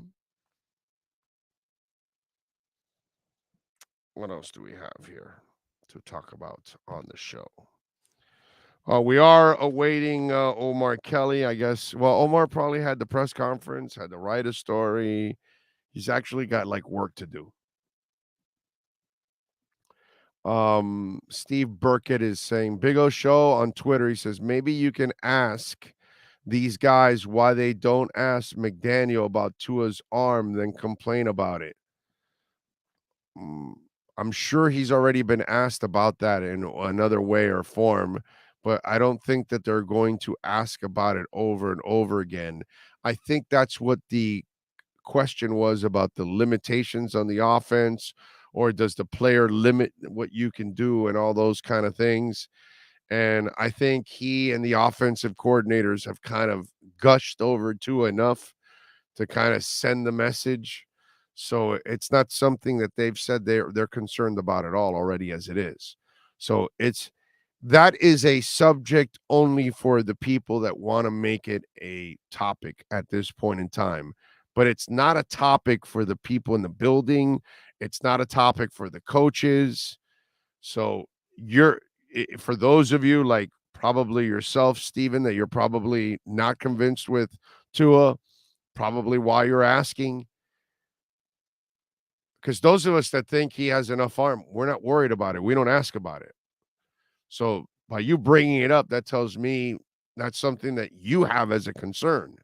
So they're going to have to prove you right. And everybody else that doubts Tua's arm, you're going to have to see it on the field. So in the end, what McDaniel says is not going to satisfy you. It's not going to satisfy anybody that doesn't believe in Tua, because the people that don't believe in Tua are not going to believe in him until Tua makes them. So none of this matters. It's just a bunch of bull crap to be talking about. Tua has to go out and prove it. Tua has to go out and shut everybody up that doesn't believe in him. That's the bottom line. And that's it. Whatever McDaniel says now, or what the coordinator has said already, they've already said that they are not worried about Tua at all. They're not worried about any limitations whatsoever. They don't feel they have any limitations. So now it's about going out there and proving it. That's it. The rest is a bunch of crap. Don't forget to smash the like button, please. Omar is choking on his Arby's milkshake. Does have a little whang in it. Good, though. Big O Phoebe Cates in the prime 80s, tremendous. Born in 91 here. I know my movies. Yeah, she's a total smoke show. Total. She's beautiful, man. Beautiful. Miami is having joint practices with the Eagles. Yes, and they're also going to be smoking joints too, Stephen. I don't know if you saw that in the press conference. But yes, it will be sponsored, all right, by True Leaf, and everybody will be smoking after the practice. So not only is it, it's literally joint practices. Mitch says, Big O radio show, Michelle Pfeiffer was a better Catwoman and actress than Halle Berry was far sexier Catwoman. Either way, smoke shows. Either way, you can't lose. Okay? Just want the kid to play well and prove doubters wrong. Media going to eat crow. I hope they own it. Well, if they don't, I'll make them own it. Don't worry. So, those that weren't disbelievers. I mean, those that are disbelievers and those that talked a lot of shit. When the kid goes out there and balls, I will call out every one of those mofos. Everyone. Everyone. I know Arby's slogan. Arby's, we have the meat, but I had no idea. Okay. Troy Ortiz, I'm a Tua skeptic, but I did like the bomb to the Penguin. That was sweet. Omar's still getting over the fact that we didn't take a punter in our third round pick. Jim Barron, thank you, sir, for the love on the super chat. Juan Lopez says, Big O, did you know that Messi is apparently the Miami FC with 30% of the team? I think that could be good for the game here in the U.S. That he owns 30% of the Miami FC team? Do you know that Miami FC is not Inter Miami, right?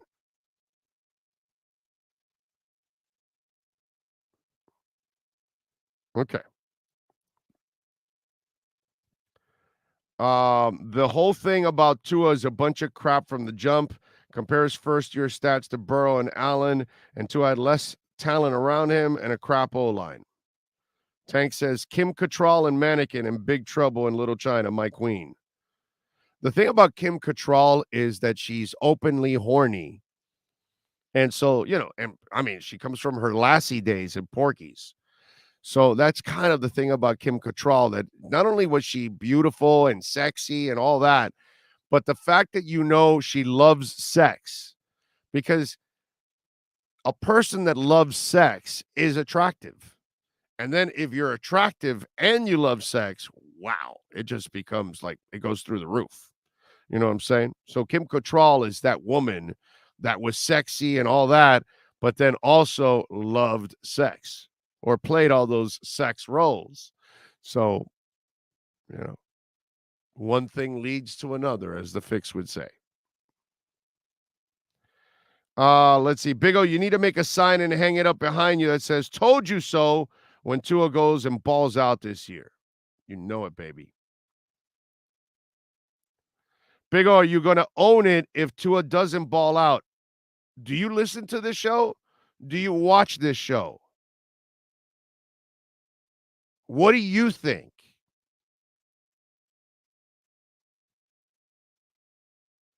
If you listen to the show, actually pay attention. Do I not point out when I'm wrong all the time?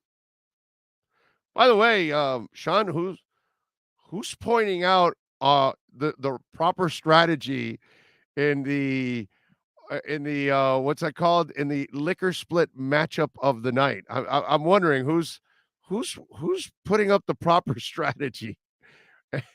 And what is the proper strategy? That I suck and I keep picking opposite.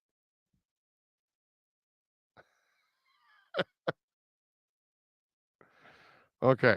All right. So Omar's watching Dolphins practice, so we got to catch up with him. All right. So we will. It's all good. It's all good. At 1:00, We'll get George Richards, and then at 130, Anthony Chang. Okay. Oh, let me check, see if I got my 100,000 in Bitcoin. Nope. Will it help if you send me 100,000 right now in Bitcoin? That 10,000 I'm going to forward right away to Sean. Will that help? I'm trying, Sean. I'm trying to get you some extra Bitcoin. Ray Grullon. Thank you, sir, Ray, as always. Says all the pathetic ESPN pundits, with the exception of Sedano, picked the Celtics. Go Heat. I like it. That's not true. Oh, wait a minute. Oh, what's going on here? Well, Israel Gutierrez also took the Heat. Oh, okay. All and right. Bobby Marks took the Heat. Oh, nice. It ended up being, I think, four out of what ESPN calls their, and I think it's 4 out of like 18 took the Heat. Everybody else went Celtics. Okay. But everybody was 6-7 games. It wasn't like they said, oh, Celtics sweeper or anything like that. It was all 6-7 games. Okay. All right. There you go. But it's good to know that George and Izzy stood by our side here. And I'm a big Bobby Marks guy. I like him, man. I've had him on my show in the past. He's a good dude, man. I like him. Good work. You get to learn from Bobby Marks. Let's see. Oh, you can only have one night in paradise with Hallie or Finn's Super Bowl champion. Oh, no, Super Bowl champion for the Finns.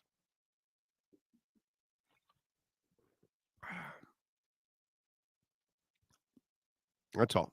Got to go there. I got to give happiness to millions. Because I will be happy also. And then, I'll get laid anyways. I got a wife, so I'm good. We have good sex, so it's fine. It's all good. You know what I mean? But I gotta sacrifice for the greater good of the Dolphin Nation.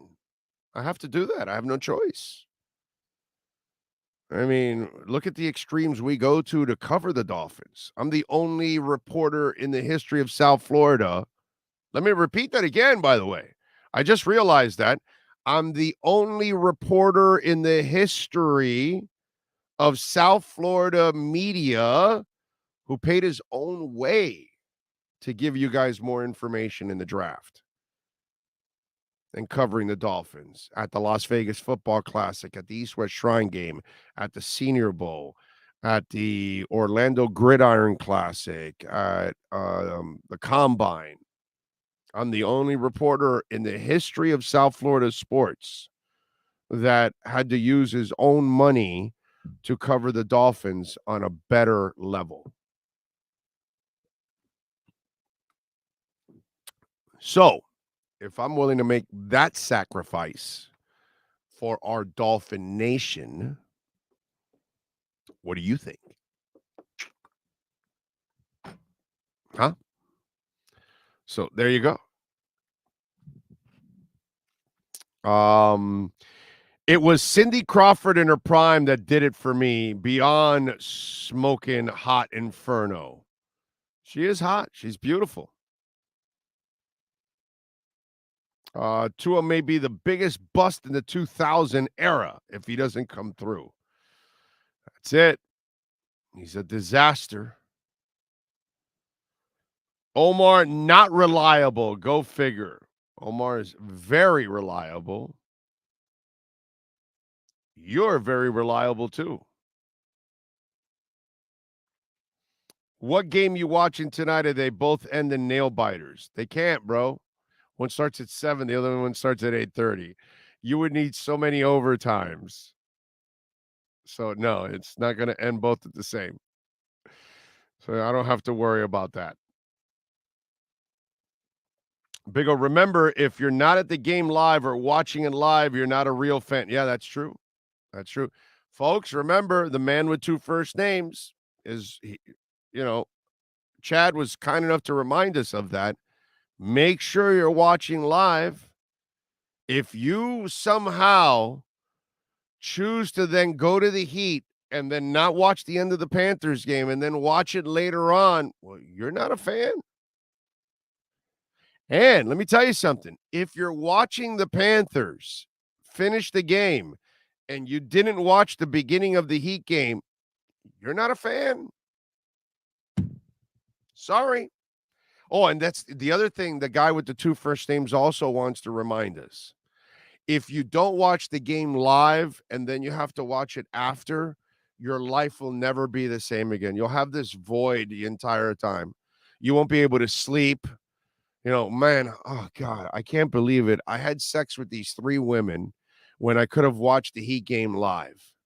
You know, I could have been in a, you know, I did this foursome, and now I feel terrible that I had to watch the game, you know, with an ice pack on my nuts after I got a workout with 3 women. What a terrible fan I am. You know, that kind of stuff.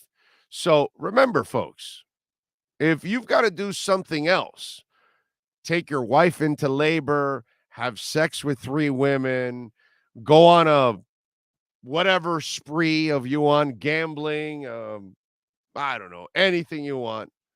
You know, maybe you took a trip. Maybe you went out to a nice dinner with the wife because it was, you know, it was your anniversary, but you chose to go to your anniversary instead of watching the Heat or the Panthers. Your life will never be the same again.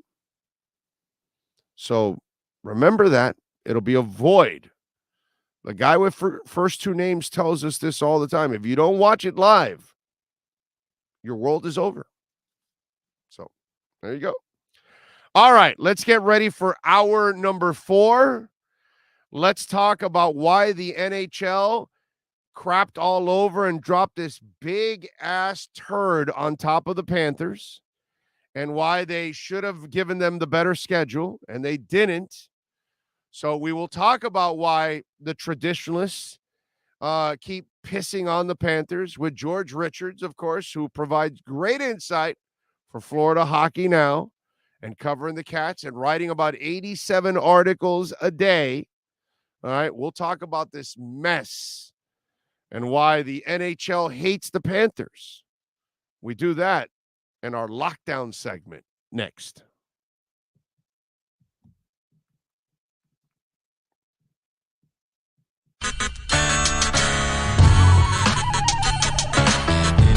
When protecting your family is your priority, there's nothing more important than a roof above the people you love. Call Tommy B. Butts Jr. Enterprises.com, 954-735-9826 or 954-394-1411 and ask to speak to Tommy, the owner. They specialize in all kinds of roofs, led by their highly crafted, skilled, and professional roof mechanics. All of their previous customers have an opportunity to enter their bi-weekly drawings to receive free an exterior impact metal door. Please call for more details. That's Tommy B. Butts Jr. Enterprises.com, 954-735-9826 or 954-394-1411. Trust Tommy to fortify and protect what's most important to you, your family. Oh, I think I know what this is. Houston, we have a package. Hello?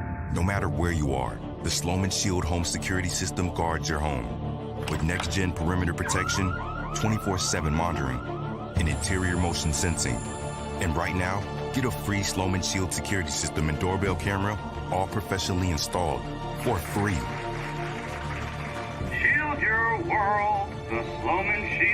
Folks, you can support the hardest working sports talk show in South Florida through Cash App or Venmo. Just search Cash Big O Show. Support us through Cash App or Venmo. Cash Big O Show. We thank you for your incredible support. If you're a Miami sports fan, then there's only one store to go to, and that's Caneswear at Miami Fanwear in Davie. They're your one-stop shop for all your inner Miami CF, Canes, Dolphins, Panthers, and Marlins merchandise. They have hats, t-shirts, game day jerseys, and so much more. Located at 2511 South University Drive in Davie and open 24/7 online at caneswear.com or innermiamiwear.com. Call them at 954-835-5597. Caneswear, the spot where Inner Miami and all Miami sports fans shop. Why is it that you get locked out in the worst moments of your life? Where are my car keys? Man, I can't find my house keys. In those frustrating moments, you need a locksmith you can count on. A. Lenny Locksmiths in South Florida, from Miami to Port St. Lucie. In Central Florida, A. Lenny locks it down in Orlando and Tampa Bay. Lockouts or lock changes for home or business. Car key replacements and programming all model cars. 24-hour service. Call them at 855-869-5625. Go to the website at alennylocksmith.com. The viewpoints, statements, or beliefs expressed on the following program by the host, guests, or callers are not necessarily the opinions of FantasyXS.com, Media Group Inc. ownership, management, sponsors, or website.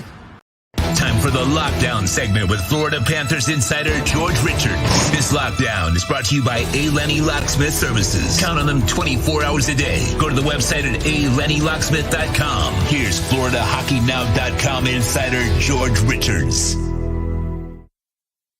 Let's do it, baby. Let's talk a little Okie. All right, George. Follow him on Twitter. You can see it right there, George Richards, if you're watching. If not, you're listening. Follow him on Twitter at George Richards. And please, Florida Hockey Now. Let's go. Subscribe. All right? Let's go. Don't hate like the NHL hates the Panthers. Okay? Like TV craps on the Panthers. All right, George. Explain to us why they hate us. Why the only city that has an NHL and NBA team in the playoffs gets absolutely crapped on. Why, when we're trying to build hockey down here, we should be having the night all to themselves like we just had the last week and a half. One night it was Panthers. One night it was Heat. Come on, bro. Logic. Accommodate us. Help the Panthers grow their sport down here. Why do they hate us, George? No, they don't hate you. They hate us. ABC wanted the New York Rangers. It's as simple as that. They wanted the Rangers. That's all it is.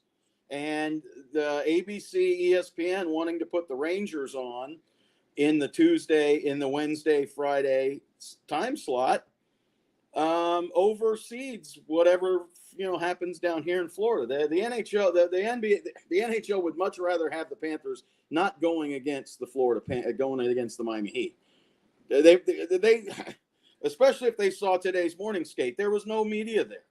I mean, listen, I know people are saying, I'm a hockey fan. I don't care about the Heat. This is South Florida. The Miami Heat rules supreme in this market. Damn right. And it's going, but then there's another thing. I mean, the Panthers have been around for 30 years. If hockey hasn't, that's really not the NHL's, ESPN's problem right now. No, but now that you finally have the right owners in place, which Lord knows we have the right owners in place. We have some kick freaking ass owners. You see what you've built up in Tampa. I agree. Now you've got, dude, this is turning into one of the best rivalries in the damn sport. Notice what's going on in your own backyard, NHL. Your better teams are on the Sun Belt, not up in the Northeast. The Rangers are an original six team. I know. And the networks are always going to take them. Now, listen, if Pittsburgh beats them in Game 7, the Tampa, Florida series is more appealing to ESPN than Carolina, Pittsburgh. Even though Pittsburgh would draw a few more eyeballs locally than whatever. City. Right. Yeah. Yeah, now listen. I mean, listen. I had some people in Tampa going, "What's the big deal? Well, Tampa, you don't have to worry. You don't have an NBA team, and the NBA team you kind of have is the Orlando Magic. That's not really an NBA. Yeah, it's an hour and a half away. It's a completely it's not really an NBA. That's a borderline NBA team, by the way. That's it's closer to G League than the NBA. But we wouldn't have this problem if Pat Riley would have just moved the Heat with the Panthers when Wayne Huizenga offered that to him. And Wayne Huizenga said, Pat Riley famously said, I did not come to Miami to coach in Broward. So you have two arenas and you have two teams. That Mickey also wasn't going to, he needed his arena in front of his boats. I know. So I know. He came, and that was a fight, but I'm just saying, we are in a two arena town that doesn't need two arenas. Never did. We do not need two arenas. That's a Wayne and Mickey thing that we weren't ever going to solve because it was two billionaires fighting it out. No, for sure. Remember, it was Wayne that picked up his team and went to Broward. He could have stayed right and Dade, but he's He not a couldn't Dade stay at guy. Miami Arena, though. He couldn't was stay a at Miami Broward guy. Arena. Right. And he was a Broward guy. Wayne, And I he was a think, Broward hated Miami. There's no doubt about it. You know, Yeah. that's why you Yeah, have the Florida Marlins in the first place, right? Right. Mickey is a Dade guy, and Wayne was a Broward guy. That was all. That's why that arena's there, dude. That arena would have never been there if it wasn't for Wayne, because nobody has ever had the kind of juice to make Broward do what they did there, right? And never will again. Nobody's done it. No one ever will get Broward to do that ever again. By the way, only Wayne could do that because he was that connected. Right. Fort Lauderdale, obviously, Fort Lauderdale with the soccer team, but that was Fort Lauderdale, and that was land it's like you really couldn't do anything else with. It's like the soccer team now in Miami. Like all these people that talk shit about it for the last year, I laughed my ass off. It's like, you don't think Moss is connected enough that he's going to get that done? Right. I mean, give me a break, dude. That's going to get done one way or another. They'll get it done. When you're connected, you're connected. Moss is connected in Dade. Harrison's connected in Dade. Wayne, that was his thing. All right. Yeah. Anywho. All right. So let's get to the Okie now. The Brandon Point loss. Explain to all of us out here, how big of a loss is that number one center to them? Yeah, that's a big loss, and we don't know how long Braden Point will be out. He got hurt in Game 7 against the Toronto Maple Leafs, and he tried to come back like Ekblad did. It is similar, only he couldn't go. He could not go. So sounds like he's out tonight. He'll be day-to-day after that. I'd be surprised if he plays Thursday. It didn't look good for sure. If Tampa Bay were to win tonight in Game 1, he certainly won't play Thursday. If they lose, maybe he tries to come back. We'll have to see. But he is a very important piece to the Tampa Bay Lightning. He may not be the name that everybody knows. Everybody knows Stamkos, Hedman, and, Vasilevsky. But Braden Point is, the straw that stirs that drink. He's the guy. And he is a big loss for the Tampa Bay Lightning. How much weaker? Because I would imagine that they're going to elevate the other centers up. Yeah. Does that weaken them badly on the back end there because Florida's pretty damn deep too. That's kind of like that. You know what I'm saying? Listen, Tampa Bay's had to go without players for a while. They've been able to win without Kucherov. They've been able to win without Stamkos for long periods of points in their season. They're used to stepping up. Now, they're not as deep as they were in years past. We remember last year, the Tampa Bay Lightning with the cap problems that they had, and they were able to get, when the playoffs started, they were $17 million over the cap, which was not against the rules. It was totally legal. They didn't break any rules. Aren't we a little over 2 now this year? What's that? Right? We're a little over 2 this year, right? Yeah, no. Florida's definitely over the cap because Aaron Ekblad got hurt, but he legitimately got hurt. I mean, and I'm not saying, listen, Kucherov had off-season hip surgery. He was hurt. Could he have come back? Sure. Did it make any sense for him to come back? No. Same with Stamkos. So, maybe the Panthers wasn't as egregious, but could Aaron Ekblad have come back with a week left in the season? Probably. Did he? No, because it didn't make any sense for him to. So, the Panthers come into this about $5 million over the cap. Yeah. Can I say something? Might be a little negative here on this. Aaron Ekblad no longer can count on his body. What are you talking about? Well, bro, he's had the 2 breakdowns, and he just got banged up again. Yeah, but last 2 years, he's missed a lot of games. And now he just got banged up. He's a big boy. He's had knee injuries. He's had busted ankles. I mean, those aren't hamstrings. And I know. I'm just saying his body is failing on him the last 2 years. That's all I'm saying is, unfortunately, that beating has taken a toll on him the last 2 years, and he has not. He's had very specific injuries, though.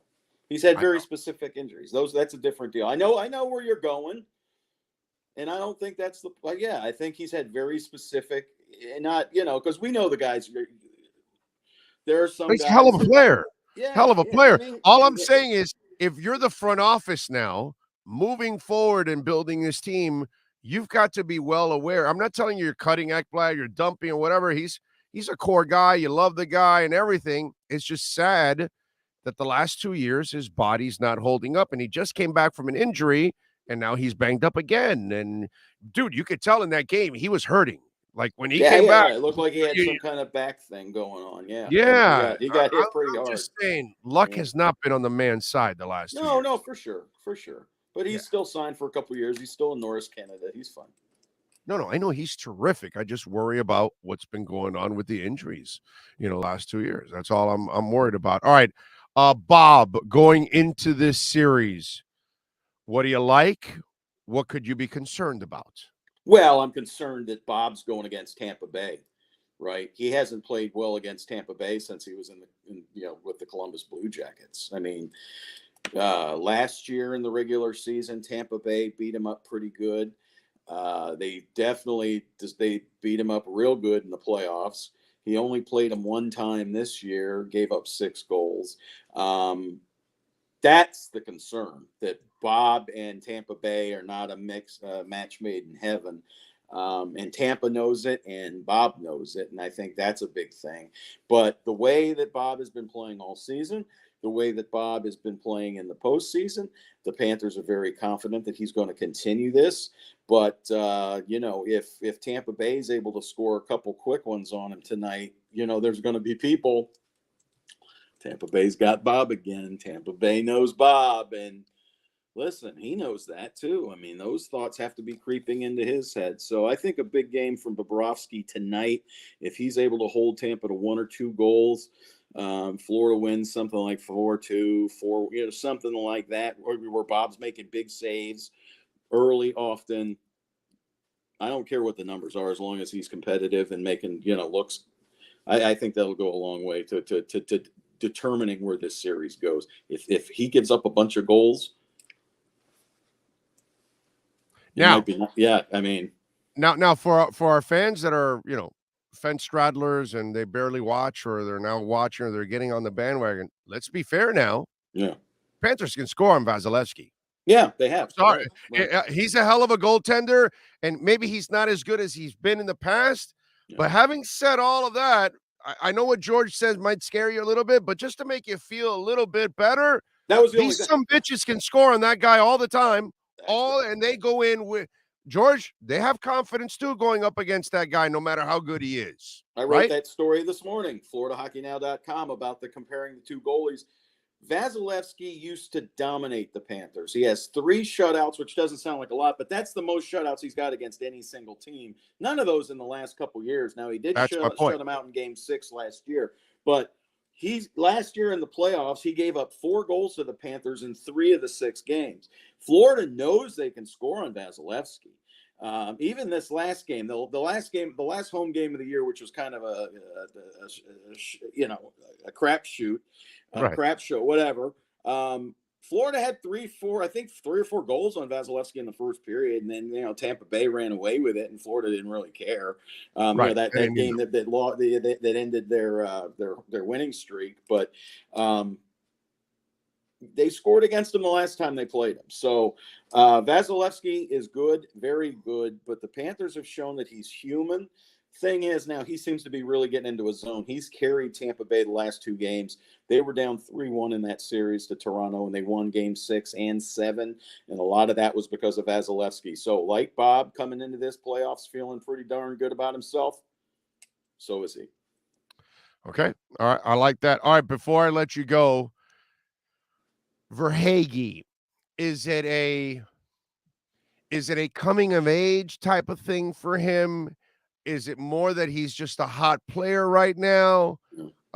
Is it a dude that confidence is now growing into his talent? Yeah. Talk to me. How do you define the hot streak that this player is on, and the fact that he has become a money man for the Florida Panthers? It's a little bit of all of that, right? We know Carter Verhaeghe is a heck of a player. Florida keeps him up in the top 6 at all times. So he has earned whatever he gets playing those top 6 minutes with those kind of, with the Barkovs and the Huberdeaus and the Giroux. But you can't really explain what he's done. I mean, he's been like, I asked Brunette the first game when he had, I was like, hey, he had the 2 goals in that one game. I was like, it's nice to see a guy like him get rewarded, because his shooting percentage usually isn't all that good. He gets a ton of chances, and he's always missing the net. His aim isn't real good. But it was in this series. If he shot the puck, he got it in, and he, he's not feeling real good. Apparently, he was sick. He was a game time decision for Game 6.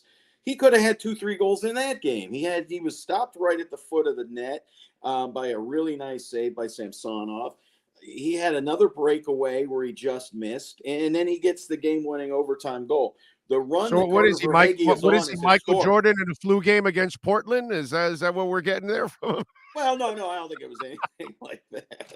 But he didn't play 36 holes of golf, I don't think, the day before. But Carter Verhaeghe, what a historic run, right? 3 straight game-winning goals in the playoffs to win the series. Florida was down 2-1. Money. And Verhaeghe gets the overtime winner in Game 4. He scores 2 in Game 5, and then he gets the overtime winner in 6. I mean, unbelievable. Awesome. 12 points at 12 points in the 6 games. It's awesome. It's awesome. Yeah. It's just fantastic to watch. So to explain his coming of age, I mean, he is now, right? I mean, everybody in Washington D.C.'s heard of him. Right. It's awesome, man. It's just impressive to watch, and it was impressive, yeah. Yeah, and it's great to have for guys like Huberdeau and Barkov, who have all the weight of the world. It's nice to have a couple of guys that can can compliment you and take a little bit of that heat off. There's so much scoring on this team, right? I mean, yeah, they can get it from anywhere. You got Ryan Lomberg, Yeah. Patrick Hornquist is going to score a couple in this series. You can just feel it. Yeah. Lundell. And I keep saying Lundell has played like that's my guy. Lundell's played like a 10-year veteran. That child has played like a 10-year veteran, bro. Luosterainen, I mean, he's so good, but he doesn't score. But he does everything else for you. I think he's going to be a hero one of these games. Awesome. One of these days, I'll be right, Big O. One of these days. You're always right. You're always right with us. And he is George Richards. Follow him on Twitter. More importantly, subscribe to Florida Hockey Now, which, by the way, he always does this breakdown, too, on the betting side. So Panthers by 1.5 goal, over and under 6.5. Lightning's plus 140 in the money line. Panthers minus 165. So what is attractive to you in this one? Well, I think the over-under was 7, right? Yeah, well, I have it 6.5. You can bet the 6.5. I think you go over. I think you go over there. It's a Florida home game, so I think you go over. I think it's going to be a little bit wild. And I'll even at minus, what was it, 165? Yes, sir. On the money line. I'll take Florida on that. I think Florida having a couple days rest, having a brand new series, and Tampa, coming off that tough, we had to win to survive kind of thing. I think Florida takes Game 1. Game 2, I think, is really going to be tough. All right, let's do it. But I think Florida wins tonight, and I think they almost have to. After losing the first 2 here last year and losing home ice immediately, yes, I think that was a nice wake-up call. I think Florida needs to win Game 1 here tonight. Yeah, I'm with you there. I hope they do that. Florida Hockey Now. Please subscribe. Follow him on Twitter at George Richards. George, enjoy the hockey. Thank you, sir. Appreciate you. Thank you, Orlando. Be good. See you, bud. Got it. There you go. The great George Richards, 24 hours a day, all right, is a Lenny Locksmith. Car, home, reprogram the car keys. They do it all. Locations all throughout South Florida, Dade, Broward, Palm Beach County. We've got a couple locations in Central Florida, Tampa, and Orlando. LennyLocksmith.com. That's your lockdown segment. This has been the Florida Panthers Lockdown segment, brought to you by A. Lenny Locksmith Services. Count on them 24 hours a day. Call 855-869-5625 or go to the website at alennylocksmith.com. All right, we get ready for Anthony Chang and our liquor split matchup of the night. I'll tell you, he was just talking about how the Panthers lost the home court advantage right away, and that was like scary in the last round. It's like, you guys want to be big chokers? Get your ass on track. They got on track and they eliminated them. Awesome. They got through that first that playoff series that they had not won in 26 years. And it's all about performing in the key moments in these playoffs, in the biggest games that you're going to be in That's what it's all about. And Chris Paul, that is something that has kind of unfortunately followed his career. And yesterday, Patrick Beverley, because tonight, Jimmy Butler and company are going into a big game. We talked with the Celtic fans earlier. You know what I mean? That's also been a group of guys that have been labeled like the second coming and have yet to live up to it, right? So there's a lot of pressure in performing at a high level in the key moments in pro sports. And boy, Patrick Beverley laid into CP3, and that's the negative side of all of this. Is that when you can't live up to it, you then have to deal with the criticism that comes with it. And the performance I think it wasn't so much that the Suns lost, it's how they lost. There's a report out there that Kylie Jenner told Devin Booker she wants some time off, and that sent Devin Booker into kind of a spiral, and he didn't play well. Well, whatever the drama is for CP3, this has happened to him over the years on several teams now. And Patrick Beverley, who is a gnat and a hell of a defensive player, but a guy that sometimes will be brutally honest even about himself. Well, boy, he went past honesty when he went ripping into Chris Paul yesterday. Go ahead, Sean. Play it.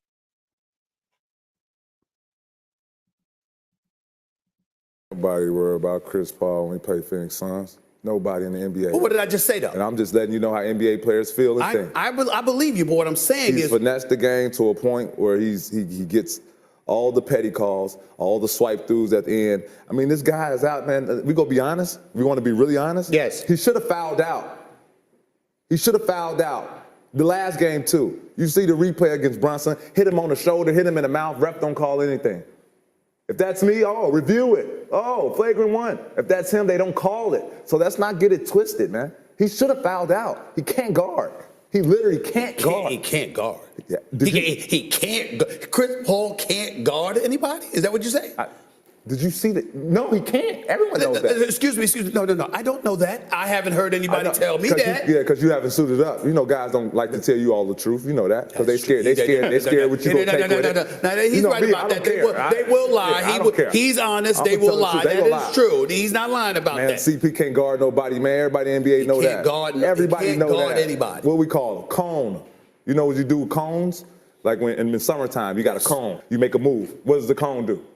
Stay still. Exactly. Yeah. He's a cone. Stop playing, man. Everybody knows that. Everyone knows that. It's just y'all don't want to accept it because I don't accept that. No. I'm saying again, if you're taller than him, you say you can shoot over him. Obviously, that's an issue. But give him the Ben Simmons slander. Give him the PG-13 slander. Give him the slander that you give everybody. Come on, Steve. So he rips into him. Fans, by the way, I'm going to share something here as the proverbial burning of the shirt. CP0, man. There you go. Burn that shit up. Burn that shit up. There you go. CP0, man. Burn that shit up. So now they're burning the jersey. This is what you got to live with if you don't perform at the highest level in key moments in your career. Certain players have had to live with that. And CP3 is one of those guys. His body's constantly breaking down on him. It's happened many times throughout his career. And these are moments that he's had with other teams. Obviously, some of those Clipper teams, and they were notorious for falling short. This is, and Jason Tatum has to live with this too if he doesn't, get over the hump. Bam Adebayo. This will be your second go around to the finals. So you're going to have to stay healthy. You're going to have to perform. Jimmy Butler was never the issue the last go around. I doubt he'll be the issue now, but again, and again, I don't think you could ever look at Jimmy Butler as a guy that went small in any moment. He's played pretty much big, but CP3 hasn't. And that's the part about putting yourself in this position now. And Luka Doncic now, after that performance, okay, now he's going up against a better team in Golden State who should win, but Luka Doncic is going to have all the pressure of the world on him. Fair or not fair, but he's going to have to perform. If they lose, it cannot be because Doncic did not show up. And at times when CP3 has failed or his team has failed, he's been part of the reason why they failed because he didn't show up. And he didn't show up the other night. Just shows you what comes with the territory, you know? No doubt about that. As they burn the CP3 jersey. Ravens, by the way, have signed Vince Beagle, former Miami Dolphin, to a 1-year contract. The former Miami linebacker has only played 5 games in the last 2 years. We'll see if he can come back from his injuries and capture that magic he had before when he played a little bit for the Dolphins, and he actually played pretty well. Per CBS, Dolphins defensive players told Greer that they can't believe the transformation of the offense. The real plan is waiting now. Well, we will see. We will see everything when it's all said and done. As I've told you guys, I believe that they had a person in their way. The funny, like I tell a lot of you at times, too many of you were into this stupid crap about, well, how do you fire a guy that won 7 games? Well, that's because he went 1-7. And that's the part that I always keep repeating to people that keep repeating the BS of flow. And what I'm trying to tell you is that the front office did a good job, could have done a better job, but they did a good enough job that they might have been able to win more games than what they've won the last 2 years. And maybe the guy that was coaching them was the guy that was stopping them from winning more. Maybe those guys in the front office, which I'm just going to say maybe they feel this way because I don't know. Maybe I've said this over and over again. Those guys in the front office last year were saying we should have been in the playoffs. And they were pissed that they weren't in the playoffs because they were pissed that they started 1-7. And that's the part that a lot of you fail to understand. You just lean on because that's what microwave society does. What happened latest for me? But you don't pick up on the first half of the season. And that's why you're not in the playoffs. So I believe you'll see a much better offense. And if the defense is as good, I think the defense will be better just because the offense is better. Then all of a sudden you'll see Tua play well, you'll watch the offense, all of that, and you'll notice that what was stopping you was that guy, that head coach. That's what was stopping you. That's all. All right, let's take a very quick break here. Let's get ready. Let's talk a little basketball. We got you ready for Panthers and Lightning. Let's get you ready for Celtics and Heat and our liquor split. Miami Heat, an NBA report with Anthony Chang of the Miami Herald. Let's tap into the latest with the Miami Heat and our liquor split app Miami Heat reports with insider Anthony Chang. Liquor Split is Miami's own online liquor store. Download, then tap the app and get your favorite liquor delivered to you for just $2.99. No risk, no drinking and driving. Tap that app with Liquor Split. Here's Anthony Chang. All righty, there he is. How you doing, man? How you feeling? You feeling like a playoff stud right now? Well, I'm in health and safety protocols, so I will not be at the game tonight, but I will be covering it from home. Yes, but I'm good. I'm good, Big O. How are you? Did you so you have COVID or you were exposed to COVID? No, I tested positive.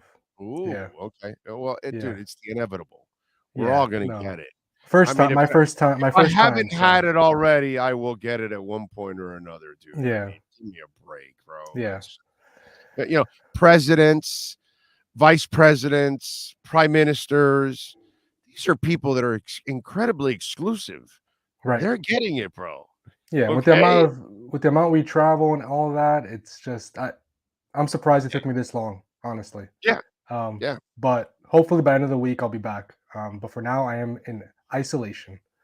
Tasting? Can you taste? Yeah. Just had mild cold symptoms for a few days, but I feel almost normal at this point. Okay. All right. Well, that's good at least. Yeah. Because I feel bad for the people that lose taste because that's gotta suck, Yeah, that's bro. tough. And some don't get it back. Some don't get it back. I know. I don't even want to even think. I can't about that for those imagine. people. I don't know what I to do. feel terrible for people that have had trouble getting back their taste. That's God, awful. That's awful. That's terrible. Although it would help my fat ass lose weight. But anyway, off to another subject now. All right, so this is the kind of series I got the Heat in 7, my brother, because it's just I think this is one of those series that is just going to be a big ass chess match. And in the end, the team that is the smarter one and wants it more is probably just going to edge the other one out. I see a lot of similarities between the two. The only thing I like over the Heat over them is one that they've had more success than them, so they have more experience having that success. And then the coaching staff is obviously superior and home court advantage. So to me, there are advantages going in for the Miami Heat at least. Yeah, I think home court is a big one. I know it's cliche to say, but in a series this close, that probably you expect, I mean, most people expect to go 7 games. Home court's going to matter. I mean, the math says the home team in game 7 usually wins. So I think the Heat win in 7. But would I be surprised if the Celtics win? No, I mean, it's going to be about those games where it's by a possession game in the final minutes. One team makes one more shot than the other, two more shots than the other, gets an offensive rebound, gets a putback. And that's what's going to decide these games. I mean, you look back 2 years even when they played in the conference finals in the bubble. Those games were, I know the Heat won, and I think in 6, I believe. It was closer than you would think. I mean, I think the Celtics outscored the Heat by 1 point in that series if you combine all the scores. You look at that win with Bam blocking the shot at the end that easily could have been a Celtics win if he converts on that basket. This is going to be a very tight series. It's going to be decided in the margins, offensive rebounding, getting a crucial stop, a transition bucket. It's not going to be some game plan that someone puts together. It's going to be one in the trenches in the final minutes who can get that bucket, that last bucket or one more bucket than the other team. By the way, Miami's online liquor store is Liquor Split. Download the app, iOS or Android. Liquor Split. Get your fast delivery. And you need some extra beer, some wine, some whiskey, some vodka, some chips, salsa, all kinds of stuff. We don't want you drinking and driving. Download the app. Tap that app. We'd love to tap that app. Liquor Split, baby. The VIP lifestyle without the VIP prices and a flat fee of $2.99. All right, so I know Jimmy's going to show up. There's no doubt in my mind that he's going to show up. He always does. He's a money player. Now, the luxury for the Heat is they're so deep, they've had a slew of other players that have stepped up here or there. Who's the two guys that can't afford to have too many off moments in this series, and they must complement Jimmy to help defeat this Celtic team?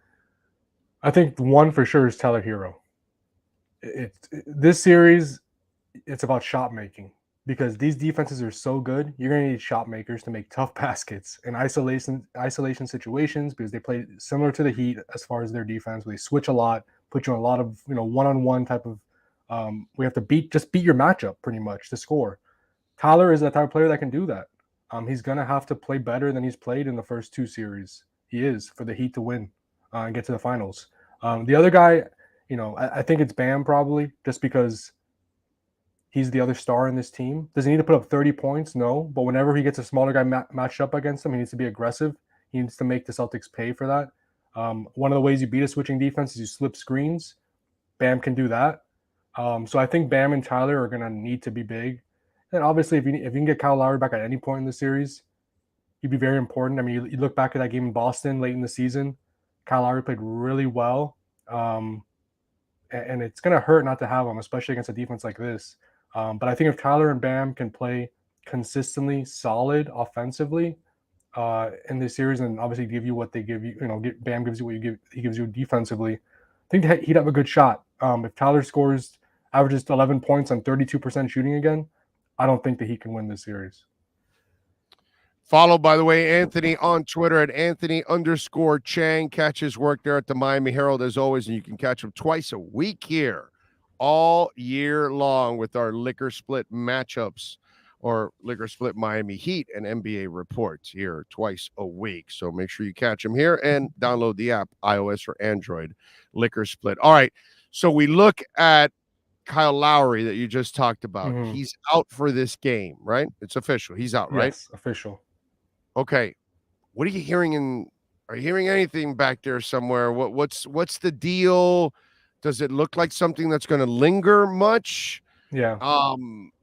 And are there any regrets? Are we hearing about any regrets that he doesn't take his conditioning serious? Because the part I don't like to hear is, well, I don't have a lot of soft tissue injuries. It doesn't really happen too much in my career, yada, yada, yada, all that. Well, guess what, dude? It's happening in the worst time of the year, okay? Because I would feel a little better about this team if at least I had him out there running the offense. You know what I mean? Sure. Yeah. Now, I don't feel too bad because, come on, man, Gabe has been just absolutely outstanding. Yep. And I just think they have a really nice core around that they can overcome it a little bit. But what are you hearing about Kyle Lowry?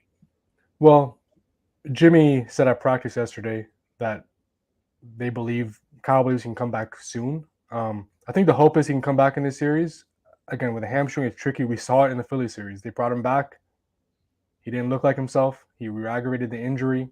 So I think the Heat are going to be very cautious. He missed 2 weeks last time.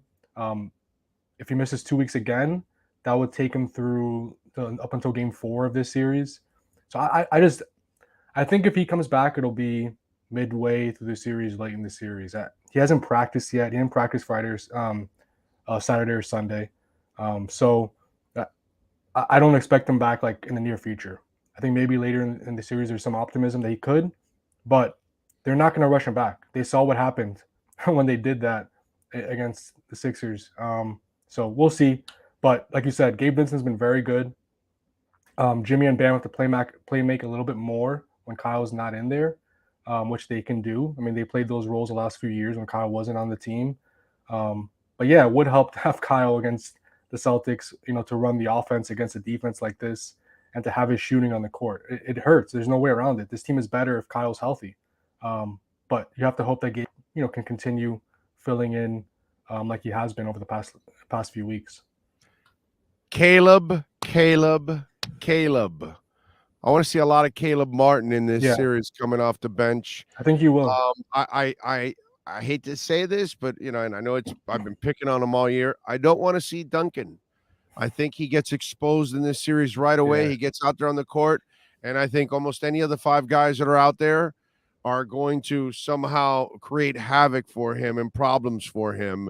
And I think he gets exposed in that sense. So instead of splitting the minutes between him and Caleb, I would like to see Caleb get all the minutes because I think his playmaking ability, his scoring, and his defense are incredibly important for this series. Yeah, I agree with you. I think this will be a Caleb series. This team has as many offensive weapons as the Heat has faced so far in the playoffs. They need as many good defenders on the court as possible.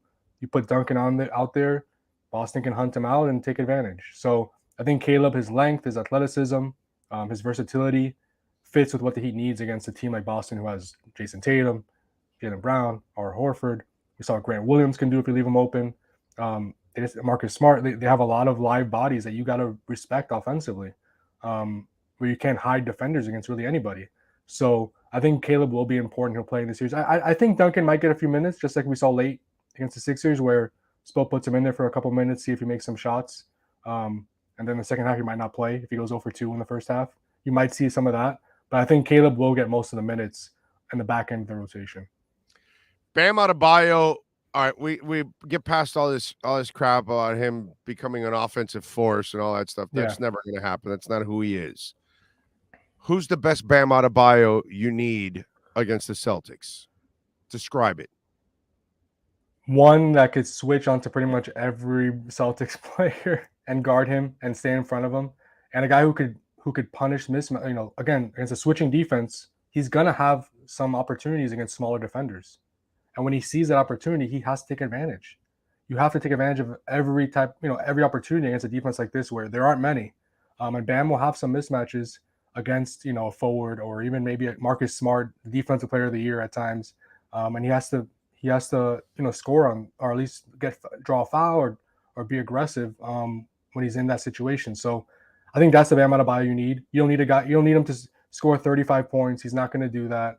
You don't need him to take 20 shots. You need him to be an excellent defender, which we know he's capable of being, and a guy who's advantageous and takes advantage of opportunities when he can on the offensive end. Let's hope so, man. An active defensive Bam will be a beautiful thing. Yeah. If they're able to accomplish that today. All right, follow him on Twitter at Anthony_Chang. Catch his work there at the Miami Herald. Get some rest, my brother. Drink plenty of fluids. I hope you feel better. We will catch up on Thursday as we preview Game 2 in this series. Thanks, I appreciate it. You got Have it. fun tonight. There you go. Thank you. Yes, sir. We definitely will. Our head will be on a swivel. That is our liquor split, Miami Heat, and NBA report. You're now tapped into the latest with the Miami Heat. This has been the Miami Heat Liquor Split Report with insider Anthony Chang. Download the Liquor Split app and enjoy your favorite drinks at wholesale prices. Delivered right to your door in minutes with a flat fee of $2.99. VIP lifestyle without the VIP prices. Tap that app with Liquor Split. Alrighty. iOS or Android, download it. Liquor Split. Tap that app, baby. Little music matters. And today, on May 17th in 1980, Peter Criss left Kiss after Gene Simmons' then girlfriend, Diana Ross, told him he was too talented to be in the band. So Diana Ross tells Peter Criss, you're too talented, and he leaves the band. Gene Simmons is like, Diana, what the hell are you doing? That's our drummer. He sings Beth. Come on. What are you doing? And on top of all of that, Gene Simmons is banging Diana Ross.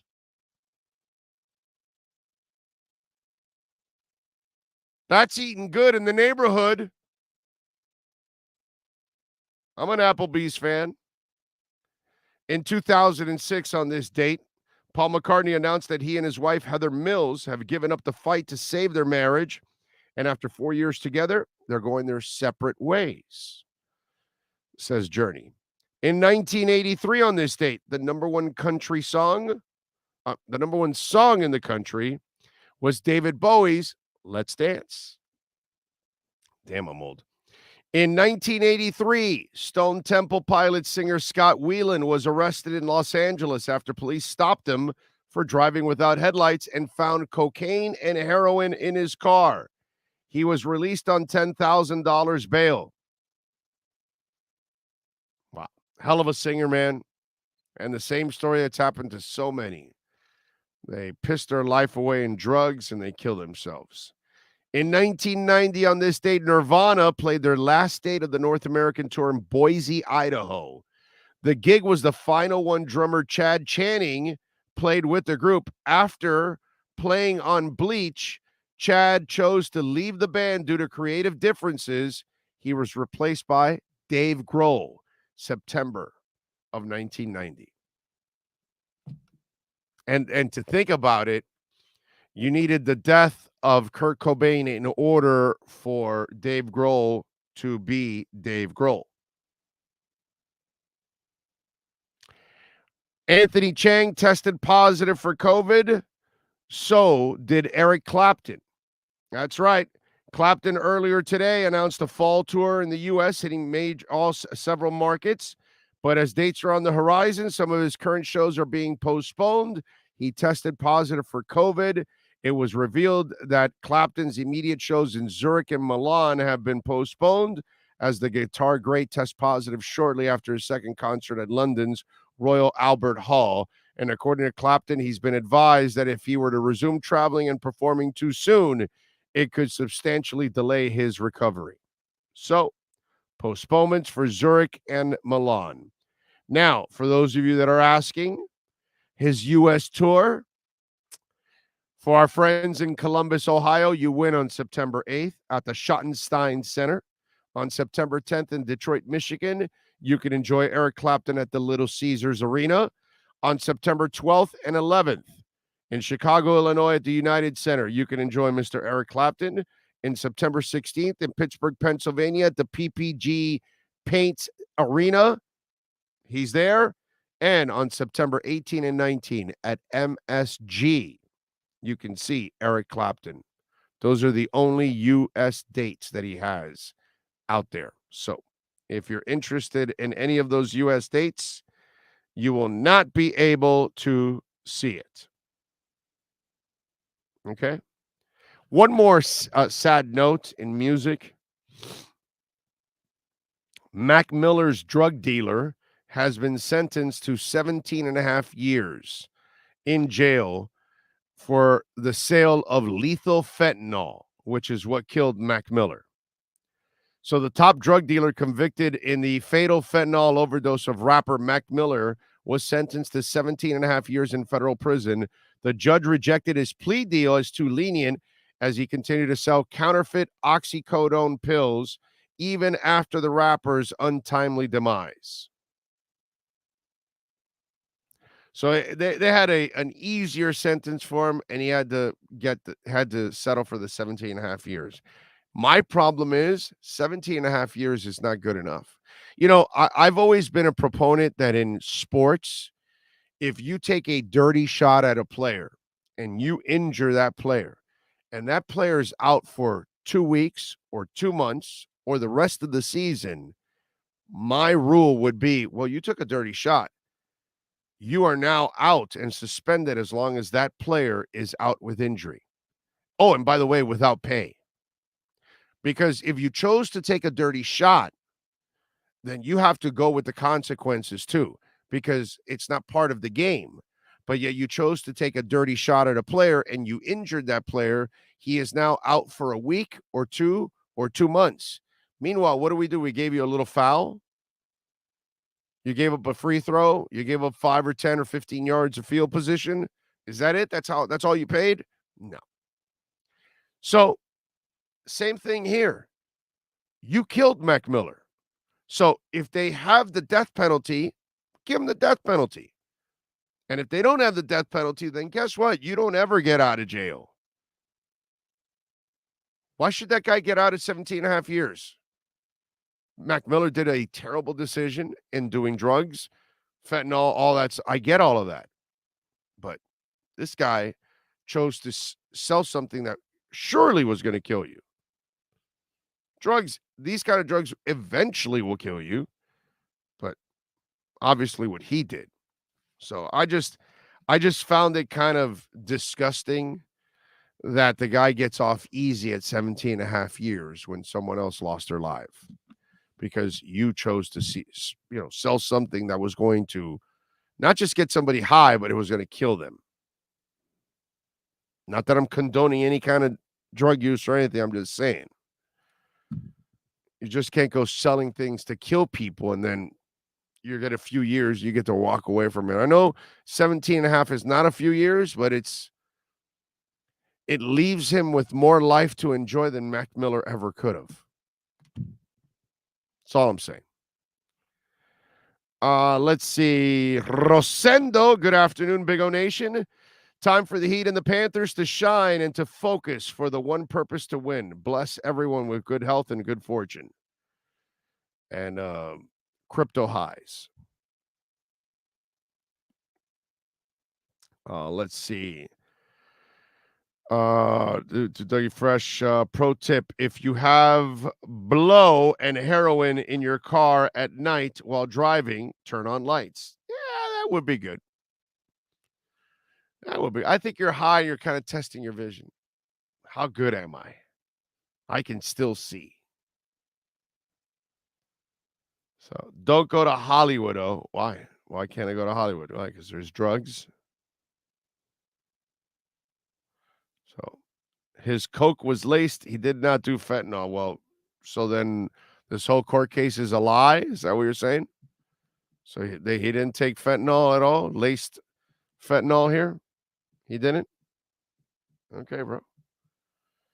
I guess, I guess you must know more than the people in the court case, of course.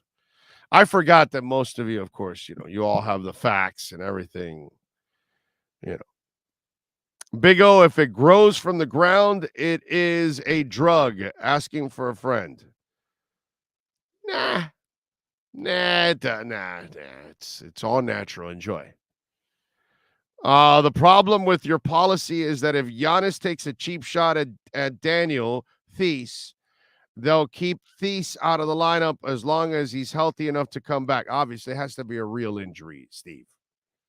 You just can't lie about an injury. You gotta, it's got to be a real injury. You know what I'm saying? And by the way, if Giannis wants to be stupid enough to take the cheap shot, Steve, that's the point, my friend. That's the point. That's what it's all about. If you chose to take the cheap shot, then you need to pay the price. Now, you chose the wrong person. Why? Because Giannis is not a cheap shot artist. So he's not going to do that. So it's a really nice, what's that called? The example by you, but it's a terrible example because you used the wrong person. So it's nice in theory, but it's not really realistic because that's not who Giannis is. It's not going to take cheap shots and try to hurt people. You got to do what happened with, Markieff and Jokic. That kind of stuff. So you got to pay a price, man. You just can't. We can't allow people to go out and take cheap shots and knock people out of games. They've got to be able to pay a price for it. You don't think they'll take advantage of that? Every team will. No, they won't. They won't be able to. They'd have to. You could actually have, if there's something like this that it's going to keep somebody else out of an extended time, you have an independent doctor. That's it. That's all. If something like that is really in play, you just have an independent doctor look at the player. That's all. Everybody would agree to that. Collective bargaining agreement at all. Nobody wants cheap shots. All players will agree to that. Like Markieff Morris, he got what he deserved. He took a cheap shot at Jokic. He wasn't making a basketball play. And I've said this all year long. This is nothing new in my eyes. I have no sympathy for Markieff Morris for what he did because he never went for the basketball. He made a dirty play, and then Jokic got mad and retaliated with another dirty play. And guess what? Karma happened, and it ruined Markieff Morris's season. He'll never learn from it because you can tell that he's not the guy that learns from anything. He's a guy that's pretty stuck in his ways. And I'll be nice saying stuck in his ways. So, what else? No, Steve, I get the point, but you can protect yourself from it. And if you're going to take cheap shots, I don't have any sympathy for anybody that takes a cheap shot. Make a real play for the ball. All right, I think I am done here for today. Tomorrow, by the way, we'll be on at 10. Normally, we're on at 9 or a little earlier for Inside the Paint. But Inside the Paint is going to be a little later tomorrow because Ira and Clay will be working a little later tonight covering that game. So tomorrow, we'll start off at 10. We'll have Ian Rappaport at 10:30. Then from 10:30 to 11:30, we will have the Inside the Paint show with Ira and Clay. All right, so plenty of basketball talk coming your way tomorrow. Sean Stanley, as always, dominating the program, and we thank him. Cameron Wolfe, Manny Navarro, George Richards, Anthony Chang. We'll catch up with Omar Kelly tomorrow. We'll see you guys right here. Same time, same place, same bat channel. Have a great one. Much love.